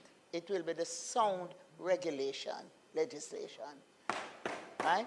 Because music is a noise, right? So we feel strongly that it should not be referred to as noise abatement, but rather to treat with the sound regulations. Entertainment zones, I'll be announcing shortly some of the areas that are going to be designated. We have started, for example, Olympic Way is coming up, right? There are some locations, because there is an issue with parking, like Sabina Park. We're trying to work through that. If you have in your constituencies areas that you would want to recommend as an entertainment zone, please provide us with the information and we will deal with it. The original organizers of Dancehall Week, they are very much a part of the team with Ramesh. What we're able to do was to bring them together so that Dancehall Week and the activities could be more organized and have stronger support, even in terms of the finances. Now, somebody mentioned PANED. I used to manage PANED. Yes. And the local promoters who are doing the events, as I said earlier, I would want you to reach out to them. I'll provide a list, parish by parish, so that you can reach out to them and identify with their activities. I don't know if I can find funds or if I will be able to convince anyone to provide, you know, a little seed fund to help you to build the spirit in your constituency. But that's an effort I will, right? And then, although a number of things are being held in Kingston, there are things happening outside of Kingston. And the activities that are national will be streamed, including the symposium. So it means that persons from across the island and even in the diaspora will have a chance to participate or to observe what is happening. So those are my closing remarks. Thank you so much. I want to see all of you at the events. I'm inviting all of you to come to the events, all my colleagues. Right? And Minister Samuda was at the launch, and the launch was fantastic. Minister Morrison, Minister of State, she was at the launch. We had, you know, in the business, when you have standing room only, it means you sell off. Right? And it was really a successful event. Thank you so much, Mr. Speaker. Thank you, everyone.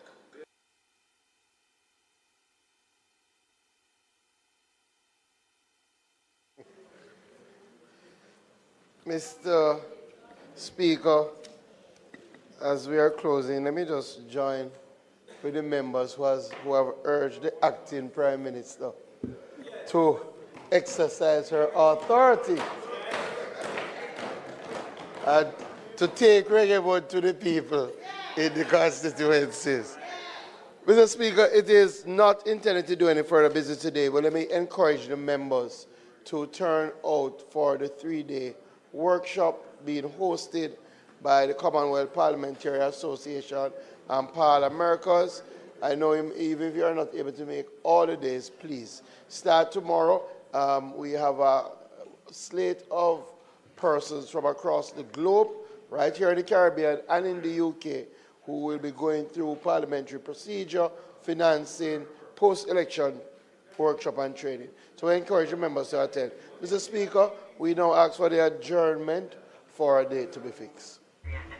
I My viewers and subscribers, that we are here said Marga, you know, maybe I will show you some next member, thing. especially make it stated. Those who are in Parliament since Look September for the so big up first on time, yourself here. that you make every effort And so to be at this seminar over 3 days. This thing here. Please, it is wise to try to be in attendance. So at this time, the motion is on the floor for the adjournment. Someone with us. Call it a day. Look more here. You go on yourself. Well, this is the original Talk Your Mind TV. I'm Crazy J representing every time. Talk Your Mind, man, them know. I'm Mr. Circle, talk your mind because you come for chat it up. Chat about Jamaica where the government mash up. Circle, talk your mind because you're well dangerous. I me say corruption, a lick and italic and italic. Me say corruption, a lick, talk your mind, talk it. Me say corruption, a lick and italic and italic. Me say corruption, a lick, talk your mind, talk it. Hey, when corruption thing it a go stop. This a government a can't win back. SSL big E that thing that. You better bring back the 5 laptop. Investigation, we want know that. Mine a your name dep on the top. So me say man why you a try hide that. Me say corruption a kick and it a kick and it a kick. Me say corruption a kick, talk your mind, talk it. Me say corruption a kick and it a kick and it a kick. Me say corruption a kick, talk your mind, talk it. Me say talk your mind because the place want fix. Now have no money if you go in a market. Can't afford medication if you feel sick. Go hospital you have to pay for the trip. All Sergeant Brown get fed up of it. When rain start fall and the roof start drip. Statement for write and them can't write it. Hey Jamaica no come listen this. The fireman said them want more equip. When the fire start, them not have nothing for out it. Me say corruption a kick a it a kick a it a kick. Me say corruption a kick, talk your mind, talk it. Me say corruption a kick a it a it a it a kick. Me say corruption a kick, talk your mind, talk it. Yo, we're kind of fed up of that system, you understand? You think control? Yeah, man, them a do some things in our eyes, brethren. Free Rasta. And some people see it and afraid for talk, you know. Talk out. You understand?